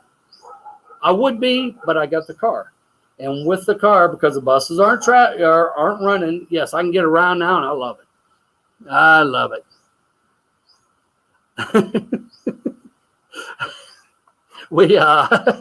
One hung low. You always crack me up. The elephant man can get laid in PI. If he has a decent personality, yes, he can. Oh, I like this one. John, you take money matters seriously. Yes, very, very seriously. I grew up extremely poor. I never had a pair of shoes of my own until I was 6 years old. Yeah, I walked 20 miles to school uphill both ways in the snow. No, just kidding. But yeah, I grew up very poor. Would you advise Western Maine to accumulate 100 to 500,000 plus a good amount to start a life there? Yes, I would. I had over 100,000 when I came here, and I bought that car and stuff. It's went down a little bit. It's still pretty close, and my income varies because I only have investments. I don't have any pension or anything, and during the pandemic, it really went low. I had $900 for 2 different months. That's all I got, and I was spending $1,750. And I tell you, I know Calvin will tell you different. Other people will tell you different. I wouldn't come over here with less than $2,000 a month guaranteed, and about 100,000 because I don't want to be stuck. But everybody has their own lifestyle and everything else. Let's see. Jacob Tanjay, Sunshine Crew. We'll catch you next time. The wheel's spinning. Jason, we appreciate you. Thank you for everything. Let's see. Let's see what we got. As a Filipino, Mark, my English is horrible. Koloski, I think, or Klase. The Philippines say age is the only number. They do say that, and there's a lot of truth to that. Age isn't such a deterrent here to the young Filipinos as what it is in the U.S. But I had young girlfriends in the U.S., but they were only after a sugar daddy. What I did, if somebody's playing games, I love to lie to a liar. I love to steal from a thief. I love to cheat a cheater. So I had these girlfriends, and I knew it wasn't going to last. Well, they wanted money. I give them a little bit, promise them more, get what I wanted, then dump them. How would you feel if you was 21 years old and a 50-year-old man dumped you? Oh, this is going to be good. Hey, John, you sound like you knew Abraham Lincoln because he walked all the way out. Actually, I grew up very poor. I grew up in poverty. My baby teeth were all rotten due to malnutrition. I had rickets as a child. Yeah. I can go on forever, but I tell you what, I had good parents. My dad taught me how to work. I worked 3 jobs for 40 years, no education. I came up, I don't have to worry about money for the rest of my life unless I really get stupid. What else we got here? That's my goal. 2,000 a month, 100,000 cash. Joby, you'll be fine. You'll be fine. TJ got one here, but I don't know if I understand it here. Okay, some dudes fall in love on a half a month vacay, come back and start scraping for it. Yeah, yes. And I mean, I don't want to live like that. Let's get 200 before Calvin gets back, Moonshine. Well, we can't see what the likes are. I'd like to get 400 and say, hey, Calvin. But that's me. My baby is serious watching the live stream. Mary Beth Young. Well, thank you very much. We don't have 200 yet. Okay. What else we got here? John, yes. I tell you what, J.H., yesterday, Calvin said that you were sending some over here.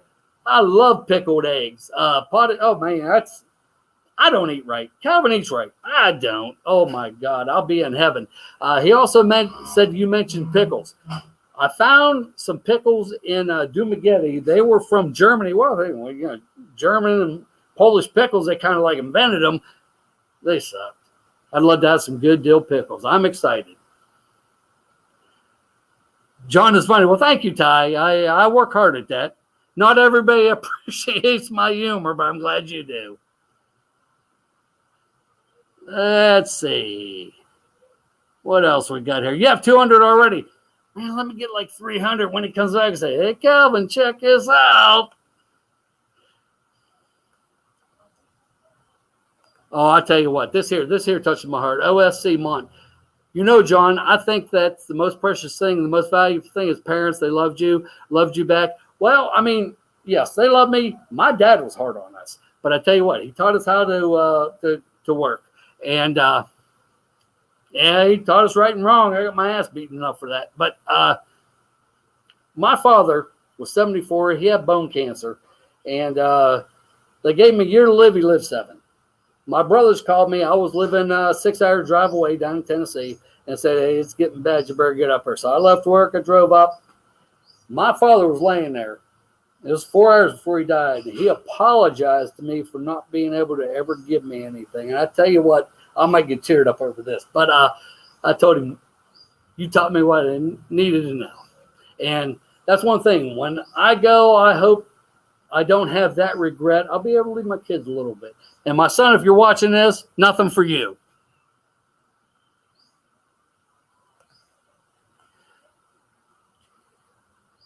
Are we using cheesy talk? Oh, Jeremy, what did you get from her job? Everything I ever wanted. John has Joan. Okay. What else we got? Deviled eggs. Yeah. Oh, I love deviled eggs. Well, I'll tell you what, Joby, thank you very much. Like I say, not everybody appreciates me. I am who I am. I mean, I don't owe nobody nothing. Nobody owes me anything. I pay my own way. Hey, you don't like me? I'll leave. I don't care. But Calvin be the first to admit, he can't be around me every day. But that's me.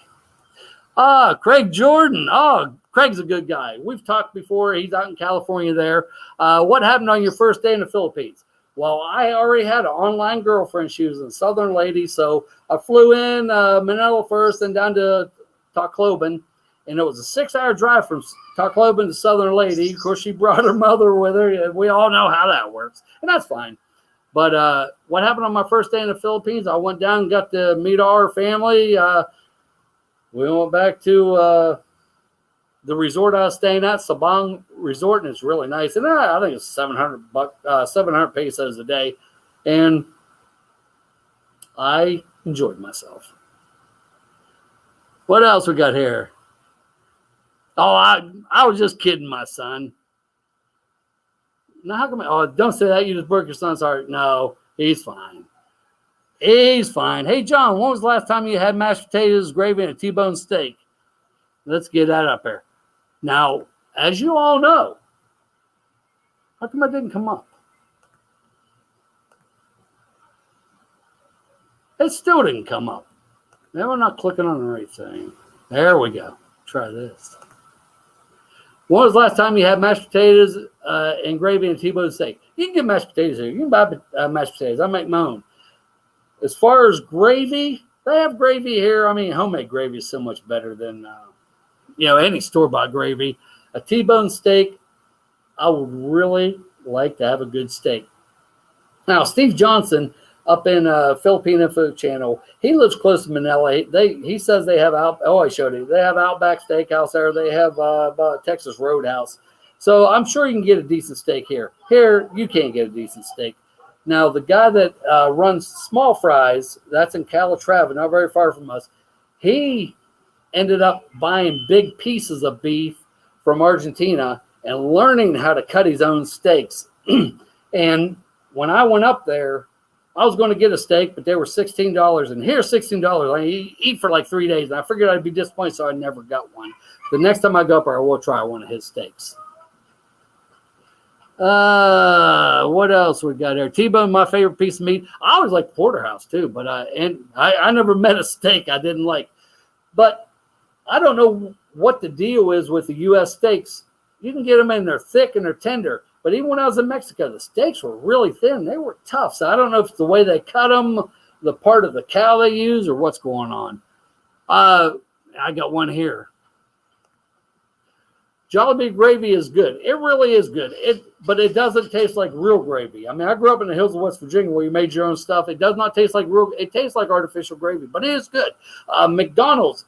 My wife got fried chicken. They give them a little thing of gravy there, and it was good, but it's not real gravy. Oh, TJ Johnson. He got one here. Yeah, see, I'm learning how to do this now. You guys are going to be in trouble. Well, maybe I did. It says show.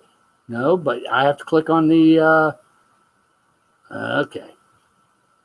It still don't show. Well, TJ Johnson said the first day is always crazy.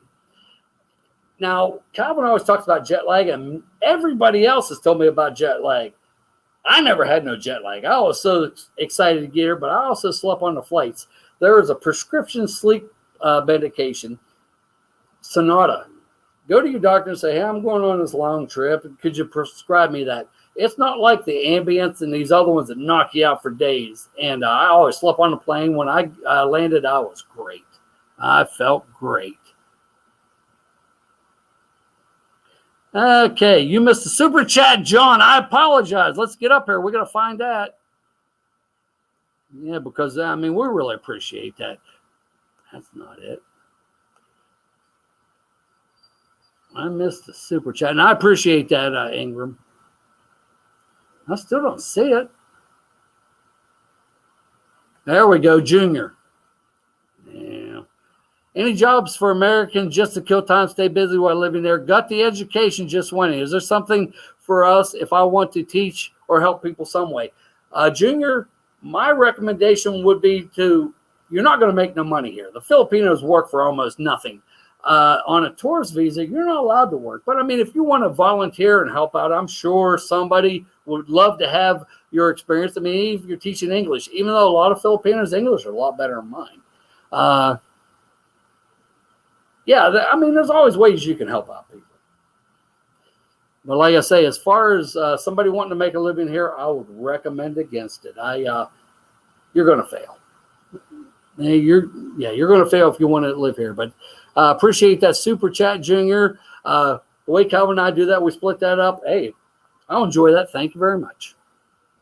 Let's get down to the end. And sorry I missed you. Thank you, Ingram.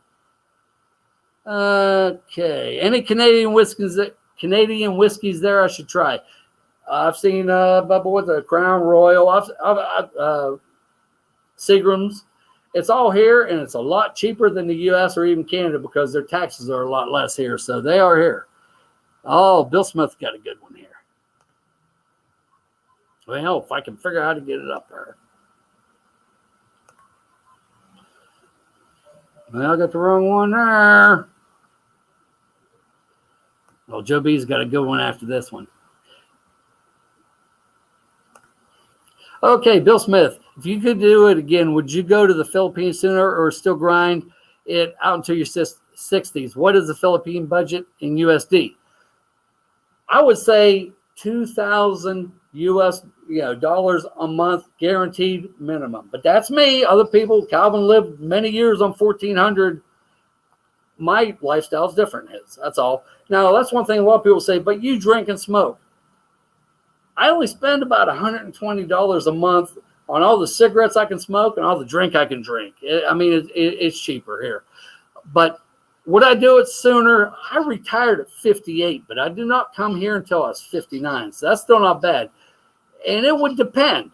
I could have came here when I was 56, but I wanted to make sure that my investments were to continue paying off. I never want to be poor again.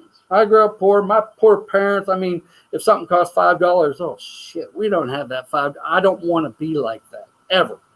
So if I could do it again, would I do it sooner? No. I like my life now. Even the bad things that happened to me, well, they were experiences and I lived.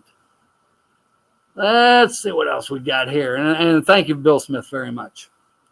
Okay. Jay, well, I wanted to get there we go. I want to get this one. Joe B. John, how you do with the temptation? This is my fiance is away from the Philippines. Filipinos are flirty. I have had a lot of girlfriends, and I'm not bragging or I've only been looking for one good woman. I'd find one. I think I was at and a lot. This is me. It's not every. Is it the whole world? Is you? It was me.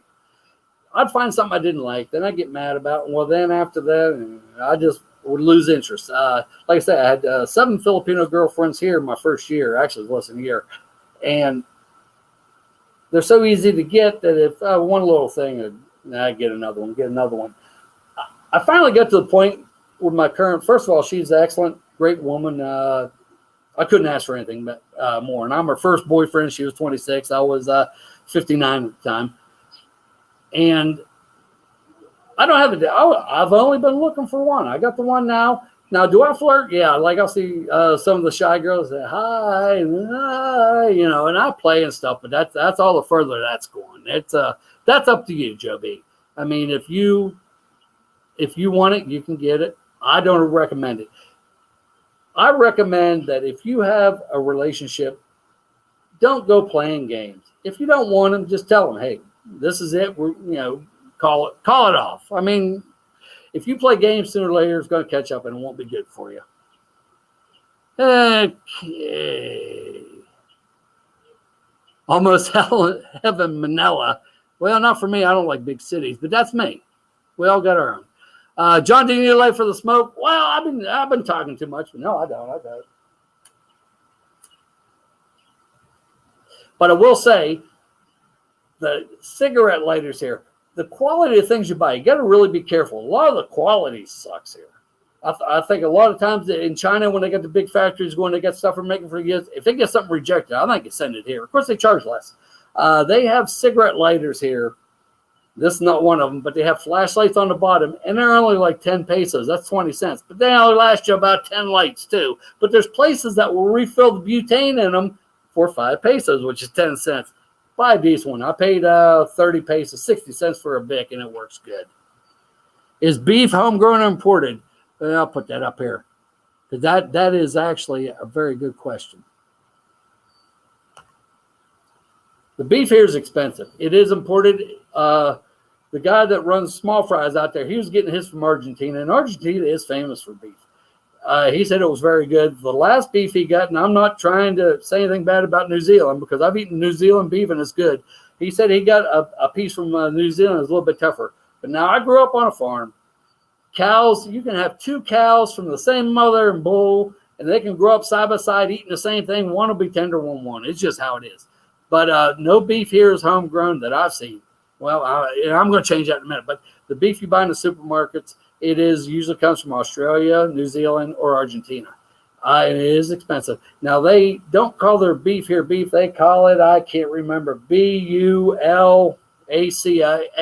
That's usually like the water buffaloes and stuff. It's a little bit tough, but it tastes good. Let's see what else we've got here. Damn, Joby, is that for me? I look like I'm in my 40s. I knew I liked you, and now I know why. Actually, I had a baby face. If I never smoked, I would look a lot younger than I am. But my hair's real. There's no comb over here, guys. I know everybody's always picking on me saying I got a wig. I don't color it. But growing up in the 60s, either the film for cameras was really screwed up or my hair was orange. Ingram Davis said the best beef from Australia. He's probably right. It's good. Okay, and this here is a good one. I like seeing this because this is the truth. I went to a high-end steakhouse in Subic Bay. It was horrible.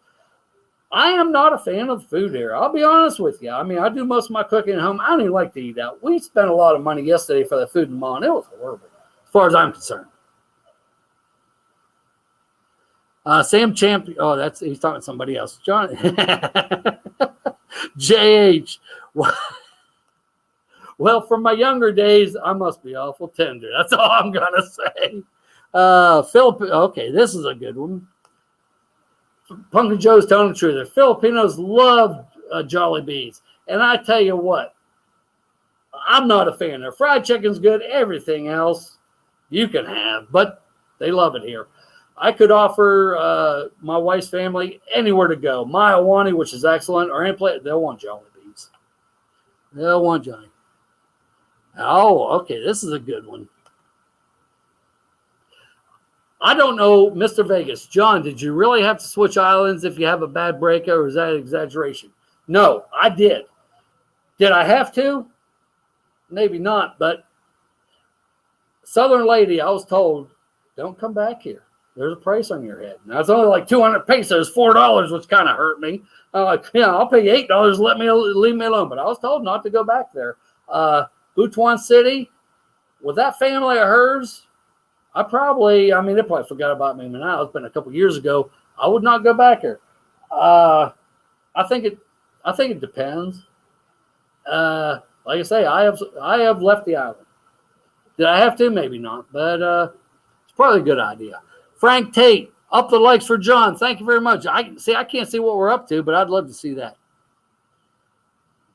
Sam Chapman, champion here. Let's see. Okay, that's talking to somebody else. Oh, this would be a good one. Jason Will. Oh, that's not the one I wanted, though. But we'll get back to you, Jason. I've always heard the Japanese beef is good. I have not seen any here. Hey, John, when you went to the mall with Calvin, was there a lot of women that are looking at you guys like you or Candy in the store? Everywhere you go, the young Panay's, they want foreigners. I mean, Seth told you her mother was encouraging her all her life to get a foreigner. I was in my wife's village, and I was talking to the kids there. I usually take about $10 worth of candy, which they don't get every day, and it's a big deal. I go into the village, and they're yelling, Daddy John, Daddy John. I bring them lollipops or saltine crackers, which they call biscuits here, or something like that. I was talking to there's 3 young girls there. I think one was 14. The other one might have been 12, and maybe the other one was 11 or whatever. And I was saying, now you girls are getting older, and these guys, they're going to be wanting something off you. They're going to tell you whatever you want to hear. Don't listen to them, this, that. Well, the 12-year-old said to me, he said, oh, I don't want none of these guys here. I want to marry a foreigner when I grow up. And that's a 12-year-old telling me that with nobody prodding her. So anybody, C. Brown, he hasn't been on here for a while. I didn't get it. I think he plays one of the years saying, oh, I don't have nobody. I want somebody. Well, if you come to the Philippines and you can't get a beautiful young woman to take care of you, I'm sorry. I'm sorry. John, you need a channel with your girl, Buffalo Dan. I'm glad you brought that up.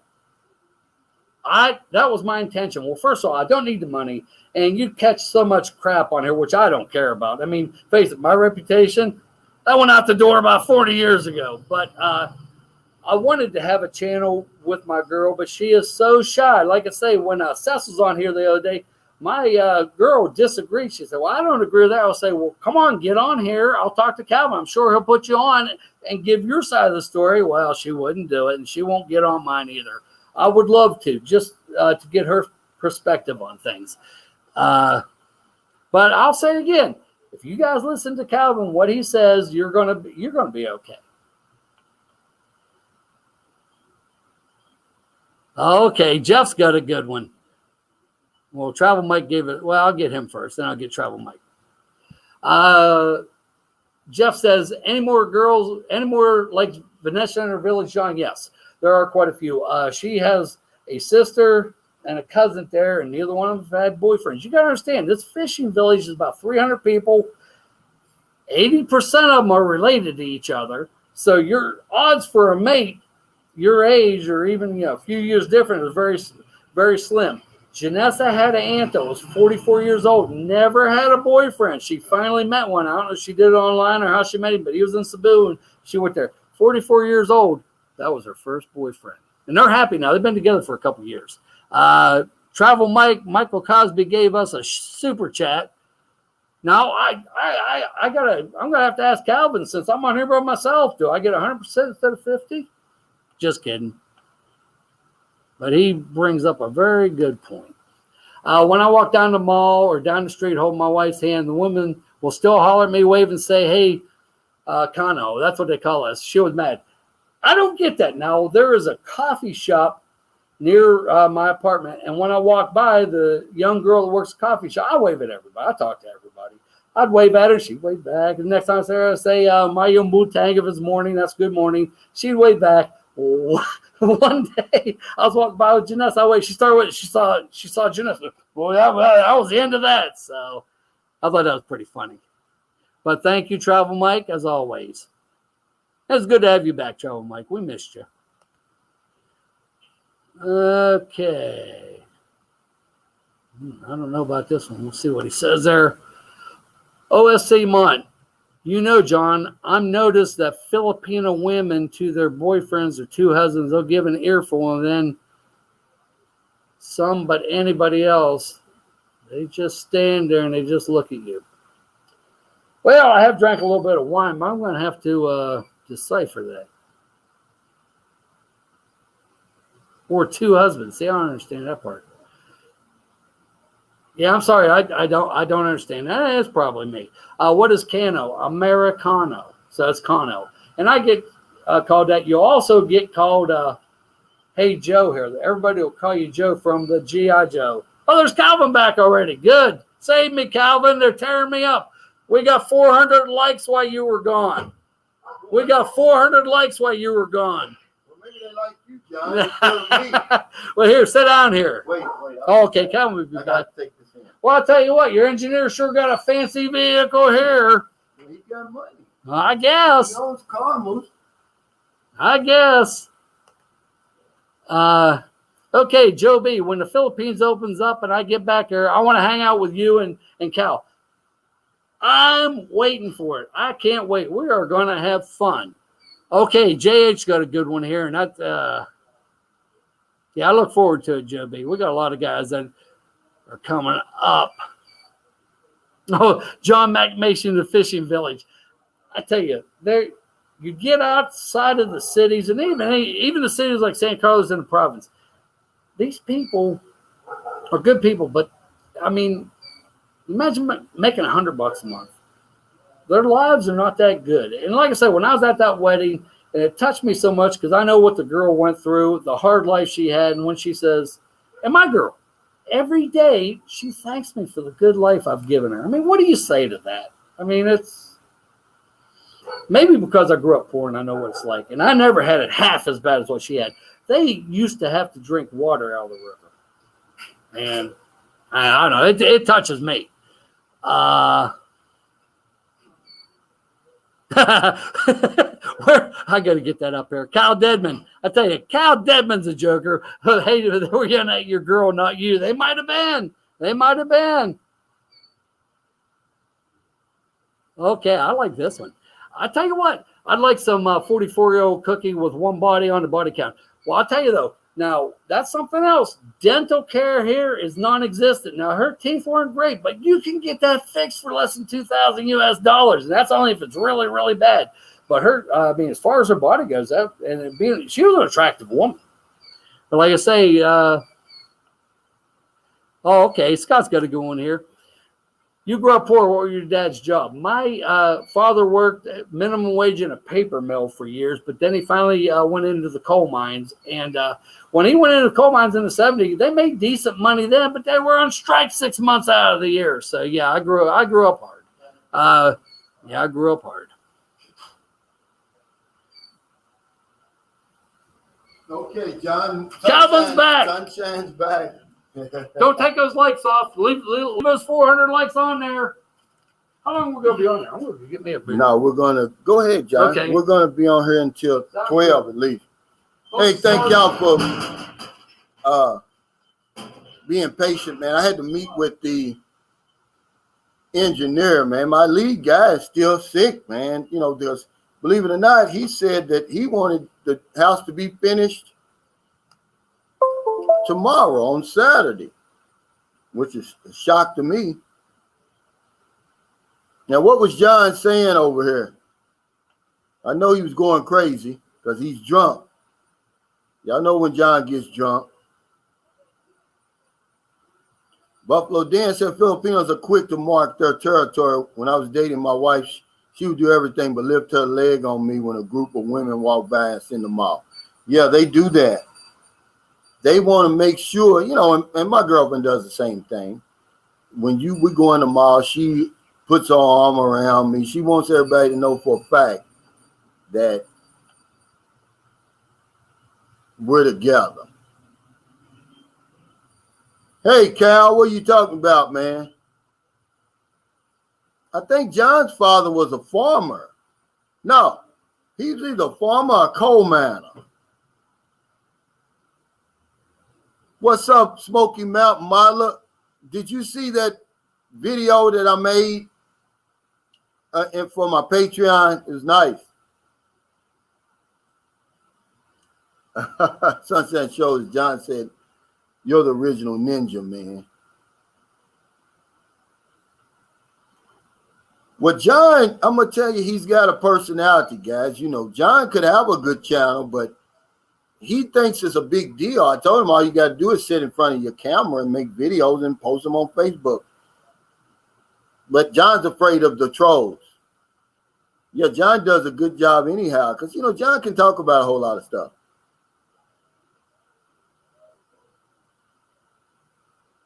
Roy Jones said, "Cal, you were demonetized." Let's see what we got. Hey, did he already read this? Junior N.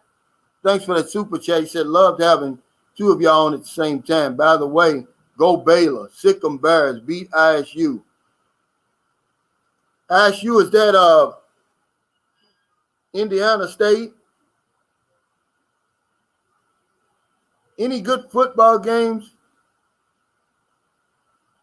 Yeah, see, John would have a lit channel, but I don't know what he would. After a while, could he keep the content up? I couldn't. I guess, but he would definitely give you the nitty gritty now. Okay, Iowa State. Okay, Craig Jordan, he said Iowa State. That's who they're playing. J.H. said Calvin the Pole said John would make tender white tails. Yeah. He definitely talked about the liquor and stuff and beer.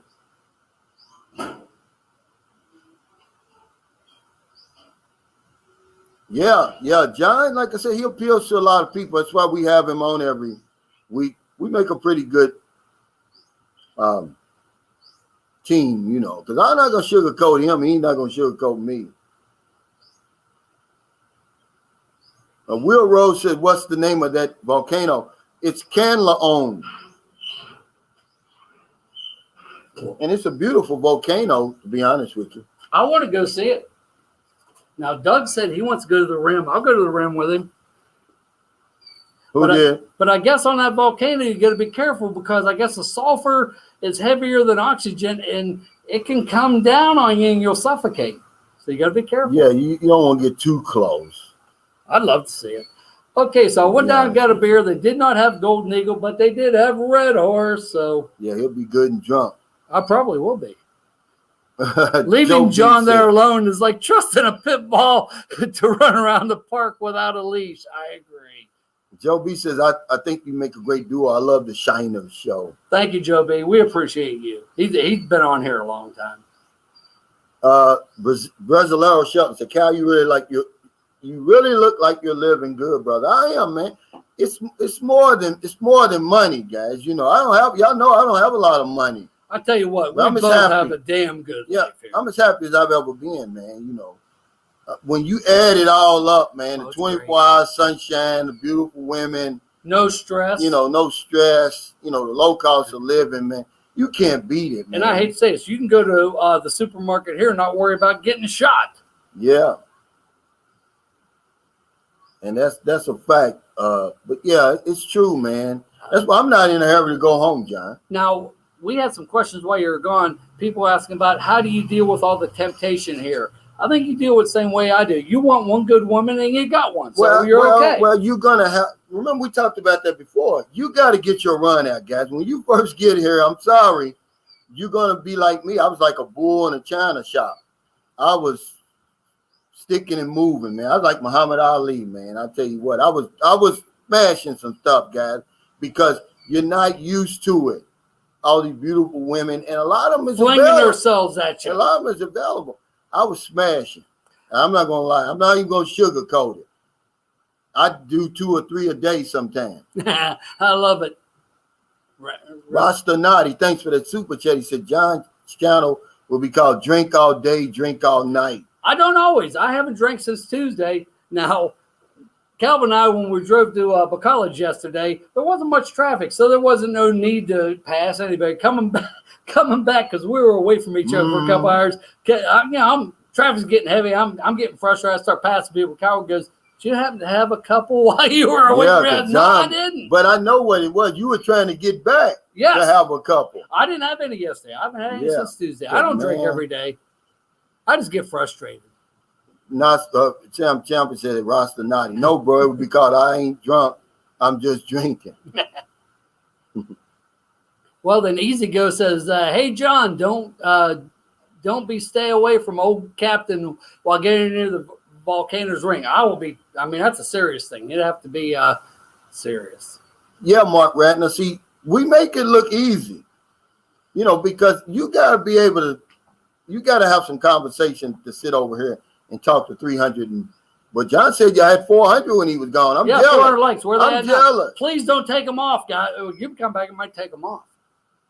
Philip Cooper, what's going on? He said North Dakota, ND, okay. Wisconsin, and North Dakota, Wisconsin, and Arkansas versus Texas A&M are good games. Now, we had somebody on here ask if we knew anybody from New Zealand, and I wasn't thinking then. I guess since I drank a little, my thinking clear. Clayton Murray's from New Zealand, if I remember right. He's been here. Travel Mike says, I work so much that sometimes my ex was so jealous when she smelled a certain place before I shower and go to bed. But they play the same type of games. When you come in, you better go ahead and give her the plumbing job, John. Ken's got one there asking about, are there any golf courses in San Carlos? I haven't seen any. I haven't seen any in the Philippines, but a viewer corrected me and said there's like 3 in Bacolod, and we saw one yesterday. Yeah, we saw one. Yeah. Smoky Mount Molly said, John, you must be Irish. You're kissing the Blarney Stone now. I thought I did pretty good. I was surprised. And somebody says easy. It's easy for Calvin. It's not for me. Yeah. Roy Jones said Calvin smash and dash. Yeah. I mean, you don't get used to it. It takes a while, and that's all it is. We've reached that point. I've been here on and off for 12 years. My run is over. I just want one good woman I can trust, and have my base. But it's still hard, man. That's why I was telling you guys to slow down when you get over here. Find you a good woman, because after a while, man, it does get old, because you're starting over every time. You spend a lot of money doing that. Every new woman you get, you got to buy everything all over again. I met a guy in Hypermart in Dumaguete, and his recommendation was, I tell you, it's really good. He goes, go to Angeles or one of them places and get it out of your system, and then go meet a decent girl. You don't even have to go to them places. No, you don't. But I mean, that was his advice. Yeah. I thought it was good advice. Pumpkin Joe's Experience says there's a golf course past Cebu Land, Negros Oriental. Cebu Land is just right on the. It's really part of Dumaguete, but it's not. But it's right once you get past that that city mall, heading out toward San Carlos City, you're in Cebu Land. Okay. So it's not that much. It's not that far. Are you talking about the poison? Yeah, about the poisonous gas come out of the volcano. Yeah, I've heard about that. And I guess every year a few people get too close and they camp and they die from it. So it's something you got to be careful of. Oscar says, John Calvin, you want to tell the maturity of a man is when he comes to a conclusion that all he needs is a ripple over his head, food on the table, and a good woman by his side. Yeah. I'm to that. I think you are too. Yeah, when you first get here, you're not, man. You're not going to be. But that's what I was looking for. But a lot of it was me, but that's not what I found for a long time. I'm going to tell you, when I first got here and the woman told me that, hey, the young women, you can have young women over here, I kind of went crazy for about 2 years. Well, I came here for a 24-year-old, so. Yeah. And she was a honey. You saw pictures. Not bad. Yeah. Regular Joe Travis said, buddy, a man has 2 places, one for relaxing and one for fun. They never know where he truly lives. Yeah, but they will find out. I'm going to say sooner or later that's going to blow up in his face, and it might not be pretty. Might be a year, might be a day. Yeah, Darius Slade said, don't be like the puppy that eats the entire bowl and then suffers and drags his belly everywhere. That's usually what happens, though, a lot of these guys. I mean, when you come over here, especially the United States, because the guys was talking about that girl was a 5, John, right? My ass. They haven't had a 24-year-old since they were 24. Or when they saw their sister when she was 24. You don't know how yummy a 24-year-old is. I watched the same live stream that they watched. I thought she was a cute little thing. Calvin, you always talk about oil changes and lube jobs, but coolant flushes are important to keep your engine from overheating. How come you never mention coolant flushes? Because hell, That's what I'm doing right now. Coolant flush. Yeah. Most people over here don't have air con, do they, John? They No, don't they don't. use coolant over here. And one of the reasons for that is because the electricity is so expensive. And the locals here, if it gets to be 80 degrees, they're freezing. They got hoodies on and everything else. Oh, yeah, Brasilero, Shelton. Anybody can come over for 2 weeks. He says, I guess the courage you talked about in one of your videos, It's for living you here. have to have and conquer to make that move. Yeah, you do. To live here. But when you pack everything up and move over here and there's no plan B, you got to have some balls, man. I don't care what anybody says. And that's why, even though I did a video called The Other Guys, talking about these guys that don't want to mess with you, John, they're courageous, and I have a lot of respect for them. Anybody can come over for 2 weeks, but try leaving everything behind and starting all over again. In the U.S., I don't have a place to live. I don't have a car. I have nothing there. Same with you. Because people say, you going back to the U.S.? I don't have nothing to go back to. I don't either, but I mean, it wouldn't take me long. But if I went back tomorrow, I'd have to stay with one of my kids. Well, and the same with me. And you don't want to be a sponge on one of your relatives. I don't either. Well, they won't tolerate you for long over there. Maybe a week. Well, what did Ben Franklin say? After 3 days, fish and guests start to stink. That's right. I think that's a perfect. Now, I don't want you to think that I was doing something behind your back while you were gone, but they were asking me about the budgets. I said my recommendation is $2,000 minimum a month. I said Calvin lived for years on $1,400, but I just throw that out there. Well, everybody's different. Remember, there's no argument on the budget, guys. It's whatever what's your lifestyle, where you want to live, how you want to live. But there is no budget. I wouldn't tell somebody $2,000 and they're sitting there with $1,500. Knowing they can live very, very good over here, but what is going to be your situation? I agree. Are you going to be single? Are you going to have a girlfriend? Does she have kids? Either way it goes, man. The average salary over here is $250, and that's combining the highest of the high with nothing. The cost to live over here, what that is how much does it cost the locals to live? It's very, very low. But they also combine their family. But I'm saying if you bump that up 2 or 3 times, you're still way under. I could live here on $1,000. I don't drink. I could too. I don't drink. I wouldn't like living like that. I would. Now, there was a guy in Genesis Fishing Village that married a woman there. He only got $800 a month. He was able to live there, but no air conditioning, no fan, no electricity. I mean, it's how you want to live. Yeah, but okay. Let's take a look at something, guys. Okay. My rent here right now in this house right now is 8,500 pesos, which is $170. Right now it's a little bit less and than that's that. a deal. 160 now. Okay. My electric bill was 6,000 last month. That's 120. That's last month. That's high though, and that's because something's going on here. So they raised the rates, I heard. 120 and 170, just say 290. Just say, and he got a nice place. Let's make it even and say my water bill is $10 a month, which is not really about $6 a month.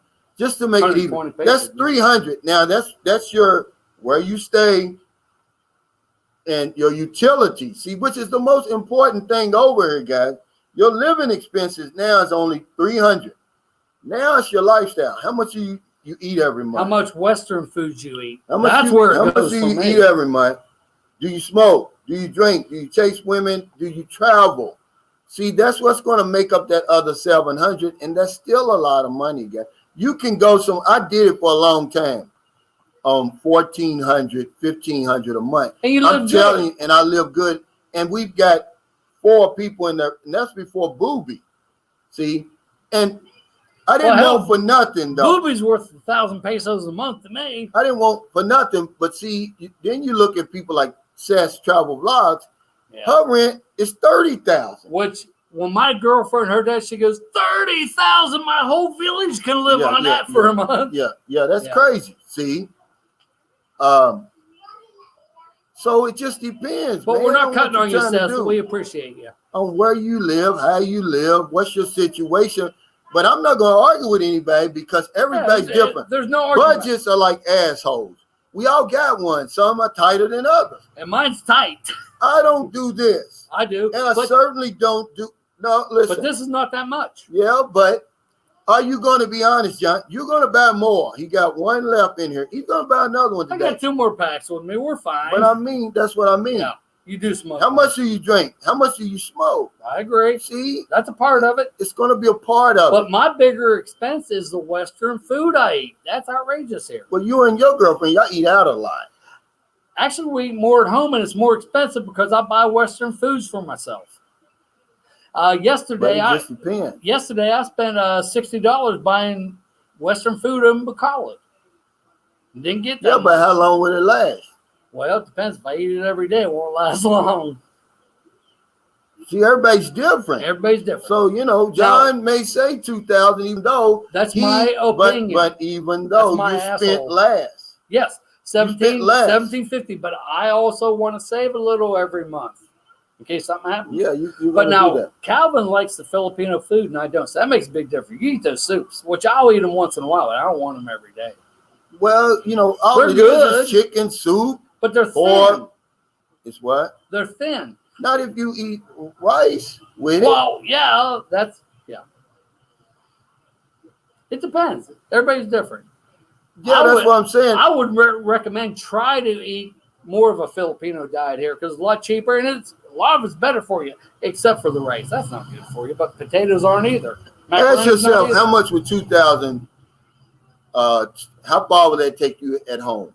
Yeah, nothing. Ask yourself that. Maybe you'll pay your rent. My rent was $940 when I left. It was $900. They was getting ready to, they sent me a letter, but I moved back. My house payment was $1,600 a month in the U.S. So yeah, if you get $2,000 a month, you got a problem. Hell, my cigarettes in the U.S. cost $200 a month. But see, over here, okay, in St. Carlos, it depends on where you live too. We live in a little small city, okay. My first apartment that I rented here was 2-bedroom apartment, but it was fully furnished. It was $11,000. That's still about $217 at that time. It was $217 a month. Well, I never saw fully furnished. I never saw that apartment, but I got a feeling your house here is a better deal for $170. You get a nice place for that. Yeah, my opinion. It just depends. Okay, like if I'm single, John, then I could live. There's a place not far from here. They only want 5,000 pesos a month. $100 a month. Yeah, it just depends. You know, John G, thanks for that super chat. Thank you, buddy. He said, do Filipinos and their families in general push you hard for marriage and kids out there? Want a lifelong girlfriend and no kids, wondering about the culture. Well, we had Sess on here the other day. And I told y'all, there's a new Filipino right now, especially during the pandemic, where they're not pressuring you. She said she doesn't want to get married. She says a lot of her friends, they're not trying to be married. They want to be single, live a good life, have a good time. Now, what about the regular Filipinos? No, their culture is pushing marriage. They're pushing children. They're pushing children, but they're not going to pressure you. Well, I'm going to say one thing. Seth might be the unicorn. Every province look at you, John. Look how long you've been with your girlfriend. But she wants kids. She wants marriage. Yeah, but she's not pressuring you. Well, that's because it's she's that not shyness. She's not leaving you. If I told her tomorrow, I never want to get married, we're never going to have no kids, how long do you think she'd stick around? Yeah, but I'm saying really, she's not pressuring you. She don't pressure If me. she was pressuring you, that's what he asked. Do they push it on you? No. They're in for the long game, like Calvin always says. You've had a talk with her already. Y'all have an understanding. Yes. You can come over here and have an understanding. Say, look, I'm not ready for that yet. My situation is a little different. I offered to marry my girl after 6 months. We went and got all the paperwork and everything. She says, I want to wait a year to make sure you're the one I want. And I think that's Damon, be cool. Too. Thanks for that super sticker. Well, we was talking about this yesterday. Everybody has a unique situation. Yes. It's really not, man. Not one general. I agree. No, but I'm saying, you said, oh, she's the unicorn. Not really. Well, it's a lot of she people might be. that's like, she's just like Sess. Well, I'm talking about Seth. She might be the unicorn, not mine. Most Filipinos want children. I'll tell you that right now. But they're not going to pressure you for it. No. They're not going to make you use condoms. So that means, if you have one, it's fine with me. And they're fine with it. And but while you're not. in the middle of say, I can still have children. But that's one thing that I want you guys to do, but y'all won't do it. Because there's a baby scam, and it's deep over here. It's not just here, but everywhere, but especially here. Because when you come over here the first night, you're gonna go to bed with her. Make sure that she's not pregnant already. Spend 60 pesos for a pregnancy test, man. Do it. Mark's saying she's watching. Be careful. We have no secrets. I won't say anything behind her back. I won't say to her face, and vice versa. Okay, but guess what? Somebody else is watching. Remember what happened to us? Oh yeah, well that's something else. But you're right. Remember I told y'all that there's Karens over here. Many. Well, there was a Karen that tried to bust John out, and it wasn't even true. That's the worst part. Okay, John, cigarettes are $7 a pack on average now, Joe B. Well, when I left Tennessee, there were that much. These are 140 pesos. What's that? $2.80. Yeah. But when I first came here, they were only $1 a pack. I mean, see, China Zardovokin, I don't really understand what you're saying. You're too general. He says, what does the Filipino want her influence to be? Well, they've got roles over here, clearly defined roles. Clearly defined. So if that's what you're saying, but all you tough guys who are saying, oh, it's going to be my way or the highway in the house. Good luck. Don't you realize that all you have to do is make her mad? All it takes is one phone call, guys, and you're out of here. You walk a very thin line. You walk on eggshells on top of thin ice over here. You have to realize that on a tourist visa. Even if you got a fancy visa, you're not a citizen here. We are guests here. Guests. But these guys want to come. They want to bring that tough guy stuff over here. It doesn't work. Mo says, I still think mermaids are real, Calvin John. You were in the Navy. Did you see mermaids? Well, that comes from being out to sea for so long. Fish start looking like women. And everything started looking good. John G says, sounds like I need to get a vasectomy before I move over there. I did. Or have some kind of control. See? That's easy. You don't trust yourself. Easier said than done, though. Right, but I mean, as far as you don't trust yourself. I don't trust myself. I got a vasectomy.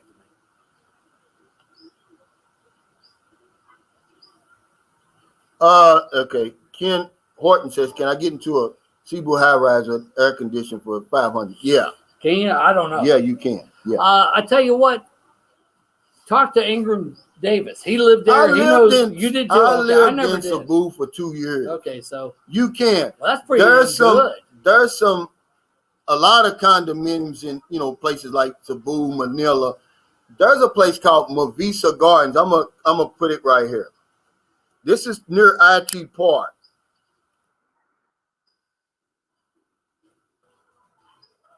Where you can get a nice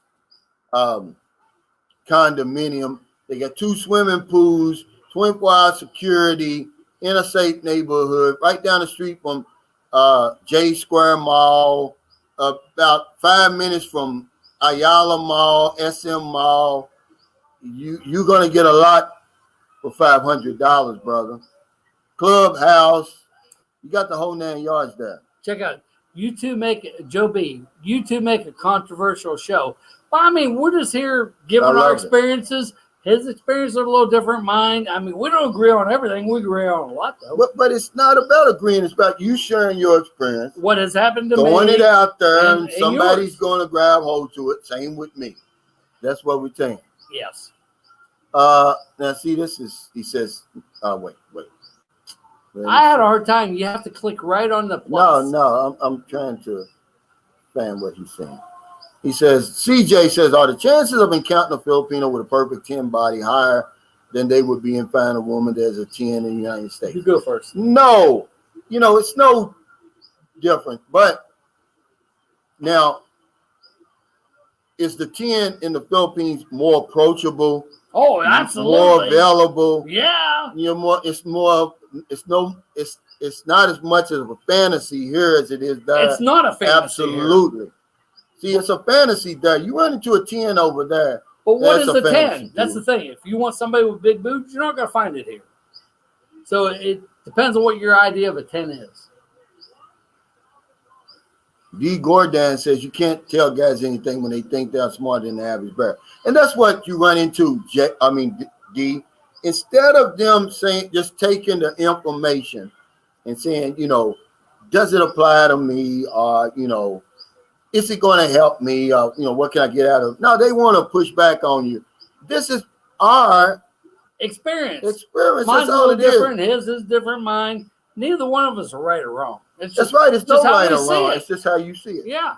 That's how Everybody's you're different. living. That's how I'm living. That's how he's living. Oscar says, now, Calvin, honestly, if you did have a vasectomy, would you tell your girlfriend or would you just let her think when it happens? I'll answer that. You got to tell her, man. You got to tell her because they're going to know. I told every one of my girlfriends that, hey, I had a vasectomy. If things work out, we get married, I'll try to have it reversed. I don't know if I can. I mean, be honest. Honesty is best. Yeah. And that's a fact. These young Filipinos, most of the ones I met, they want kids. They love kids here. That would be dirty to do that to anybody. Well, especially when they're younger. Yeah, and most of us are going kids. we're going to fool with younger women when we first initially get here. Or maybe when you've been here a long time. But I mean, what my 28-year-old now said to me, she goes, you're going to die, and I'm going to be young. If I don't have a child, I'm going to be by myself. I don't want that. I mean, what do you say to that? Now, it's Roger. Okay, no wonder he had changed it. He didn't have this and in there before. Roger and was it LS or ISMI vlog? So he's got a vlog, yeah. He said they're just sharing their experiences here in the Philippines. Well, it's really good for foreigners out there that wants to visit the Philippines someday. And that's all we're trying to do. We're trying to give you some type of idea of what it's really like over here. And try to avoid some of the mistakes he's made and some of that I've made. That's become our secrets. We share them with you guys. But I don't care if you listen. That's up to you. But don't whine to me later. Yeah, it's not like you're reading the newspaper, because if you read the newspaper, you're not going to come over here. You're going to be scared to death. Don't believe the shit you're reading in the newspaper. Listen to us first. A lot truer. Winchell, I've seen him before. 2002 says, I'm in a wheelchair but can walk with a cane. I pulled many 24-year-olds before my disability without difficulty dating. No. Okay, look, guys, y'all think I'm playing. Go on one of these dating sites now, right now, and they're going to show you what ages they want. They're going to put 18 to 80, guys. A lot of times. And if they could put blind, crippled, or crazy, they would put that on there, but they don't. You're going to have a woman over here. That's the least you have to worry about. 18 to 80, blind, crippled, or crazy, Winchell 2002. You're going to have somebody over here. Like her, look. Oh, my God. Hello. Let me talk to Winchell there. There was a man here in San Carlos. He lives down at Dragon Inn, Santa Claus, they call him. He was an older guy. He did not want a girlfriend. He just got the girls and paid them some money, that kind. And in San Carlos, your options are limited there. He had a stroke. It really screwed him up. He was in a wheelchair. He got one of his girlfriends, instead of paying you for sex every once in a while, I'll pay you this much. She takes care of him. She takes good care of him. I mean, what do you want? You want a nursing home there, or have one of these young Filipinos take care of you here for less money? I know what I want.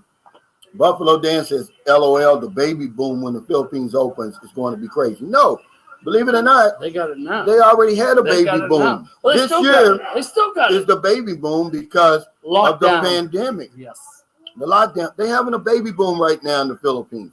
So it just be more when the foreigners get over here. But you're not coming over here, guys. You're not coming. We know you're not coming. For a long time anyway. I'm not talking about that. You're talking about period. John, when the borders was open and everybody could come here, who wanted to, nobody came. But So you think that just now, because you tell me you coming, I'm going to believe you? No, I don't believe you. Nayo's got to go on. How do Latino men fare in the Philippines? You'll do just fine. Like everybody else. I You'll met be fine. a Latino guy here. One of the friendliest guys I ever met. Now this was at the let's see, I got here came back in September. So it was December because I remember last December. Hell, he hugged me and everything. I'm like, man, it's a pandemic. In my mind, I said it. I've never met a Latino man. I have. He lives right here in St. Carlos City. Yeah, he says, just put on your dating profile, will accept me for who I am. Yeah. They all put that on there. Well, that's and what they would. Why. I don't know why. That's because that's what they want. They know that when you get over here and you go to the village or the Waters area or whatever, there, yeah. that you're going to see some stuff. When you see they got dirt floors and no electricity, no running water yet.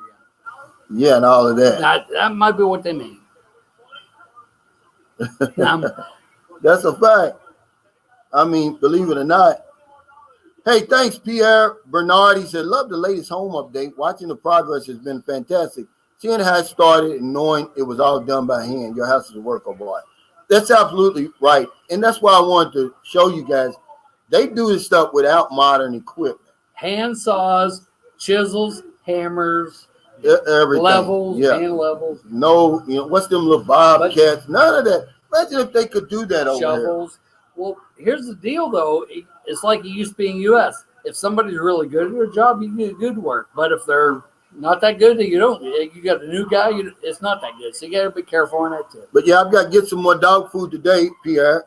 He says, also your dog's looking at because they are. But now when they see me, they're expecting it. And I'll get, like, believe it or not, man, damn dog food over is expensive, John. I went to Save More. They only serve, they don't have any cat food. Yeah. In these cans. Guess how much they are? What? Probably cost you 39 cents in Kroger. 154 pesos. $3? Lamb meat, they call it. Yeah, $3? $3. I get on $3 a day here, for me. Yeah. But I'm going to get him like 3 today. Why don't you have your girlfriend save the rice and shit that you throw? Well, because if you throw any away. Because she gives it to the mother's dog. Okay. Man, I grew up on a farm. We had dogs. We never bought dog food. It was whatever leftovers you had. Pierre Parfait says, I could bring my dead father's corpse to the Philippines and he could have a girlfriend. Yes, yeah. True. 18 as long as he has a pension. Land crook with a crazy. Because his girlfriend admitted it yesterday. Yeah, initially, we want the money. We want the better life. But, but this is something I've been telling you all along. It is an unspoken agreement, guys. But it can turn into truly companionship. And a lot of times I know many foreigners here that it has. Most of them. Yes. It's very few that, now can you keep them? That's the problem. Yeah. Because see this over here, look. Maybe. No, maybe. Well, that's the problem. We'll talk about that after the show because I got some information. There's two sides. Thomas King said, what attracted you to the area? I didn't have no choice where my girlfriend's from. Now, John's different story. I'm different. My girl's from Valley Hermosa. It's like 24 kilometers. What 24 be 13 miles from here. I said, I don't want to live there. Let's go to the nearest big city. And it was San Carlos. Yeah.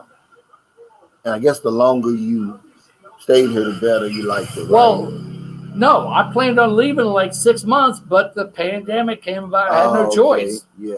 Okay. I want to travel to the Philippines, find out where I want to settle. We got about 6 minutes, guys. No, we got more than 6. No, we got. I'm just kidding. Yeah. 12 o'clock. I got to get off here. We got to go to the store. We go groceries on Sunday, but I guess we don't have anything. 6 minutes.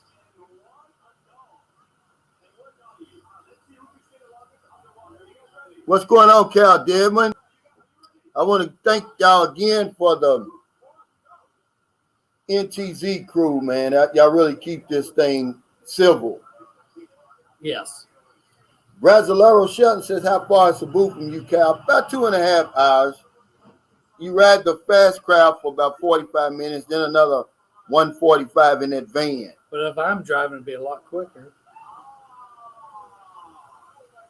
Hey, Joe B said Latinos do just fine in the Philippines. I'm sure the dollar they is similar to Spanish. But in our area, they don't speak Tagalog. They speak Visayan or Cebuano. Yeah, whatever they call it. Visayan, yeah, Cebuana. Cebuano, that's Excuse it. me. Buffalo Dan said, when the security wall going up? Well, as soon as we get the house done, because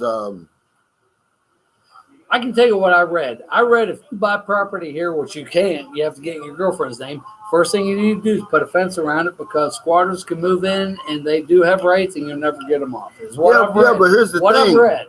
I don't know. Squatters just don't show up like that, John. They don't show up like that.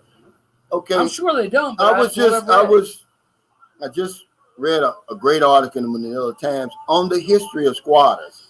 It doesn't work like that because one of Pac-Man's campaign promises is he's going to get rid of squatters in the country.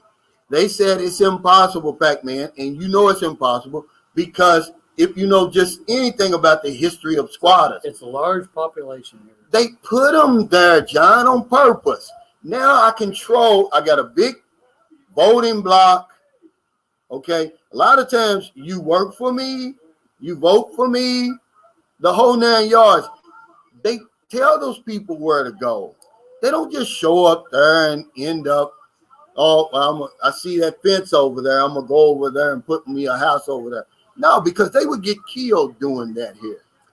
Get Love Beat more there. Okay. It was a good one. Hey, Brother Cal, you may have a heart attack by having conversations with Brother John. No, we get along. Hey, Love good. Beat Muse. Yeah, no, I don't. We get along. Because, believe it or not, I've got a lot of tolerance now. Love and tolerance. While you were gone, people were asking me, I said, Calvin already said it. He can't put up with me too many days in a row, but once in a while it's okay.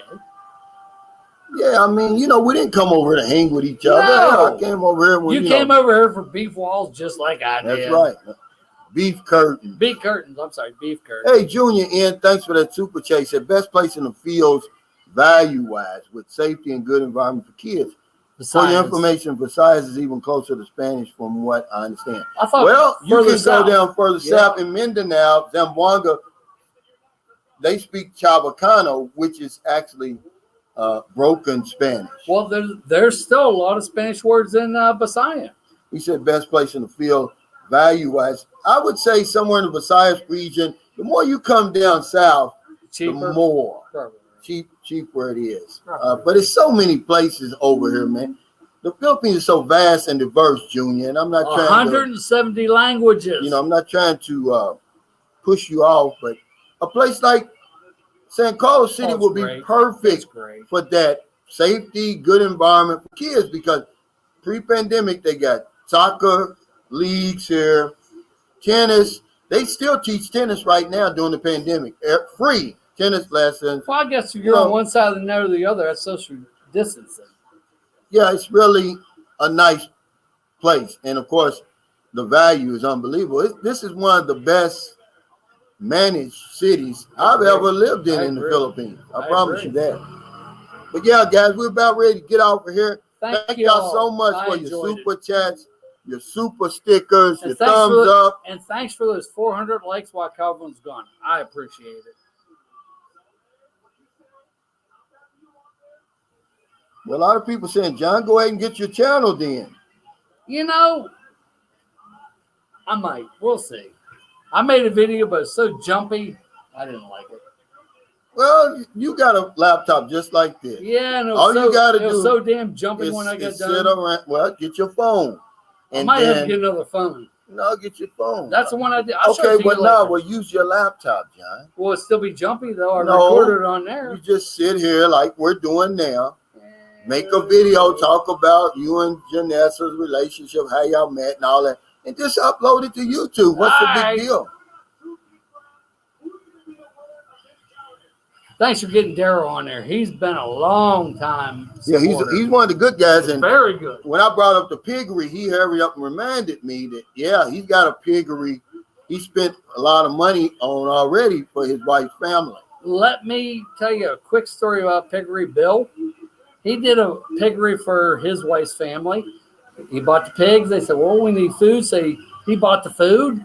Well, then they come down and said, That was really great. We made good money. We're ready to buy more pigs. Where's more money? Where's more money for the food? Yeah, he said yeah. after that, no more. Pumpkin Joe's Philippine Experience. Calvin, you lose subs spontaneously.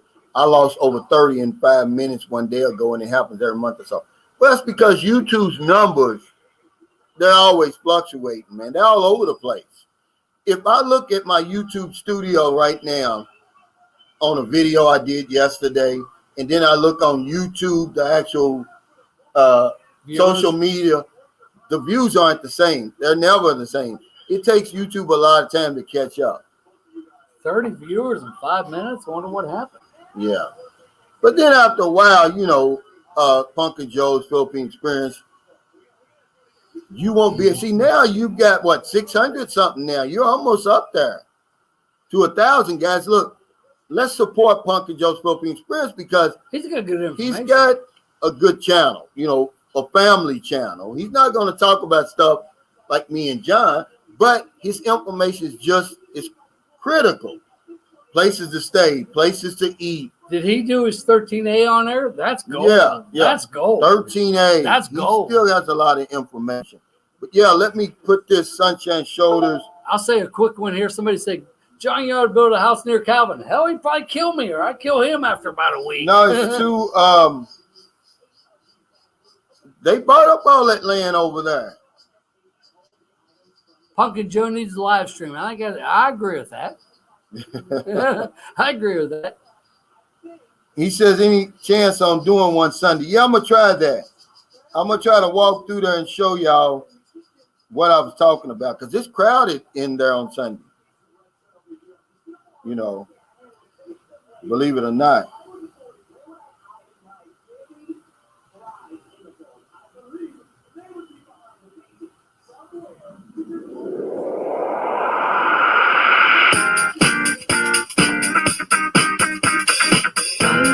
It's the real nitty-gritty. Boots on the ground. It's the real nitty-gritty. Boots on the ground. It's the real nitty-gritty. Boots on the ground. It's the real nitty-gritty. Boots on the ground. Hey, Pumpkin Joe's Philippine Experience, just let me tell you something. Just do it.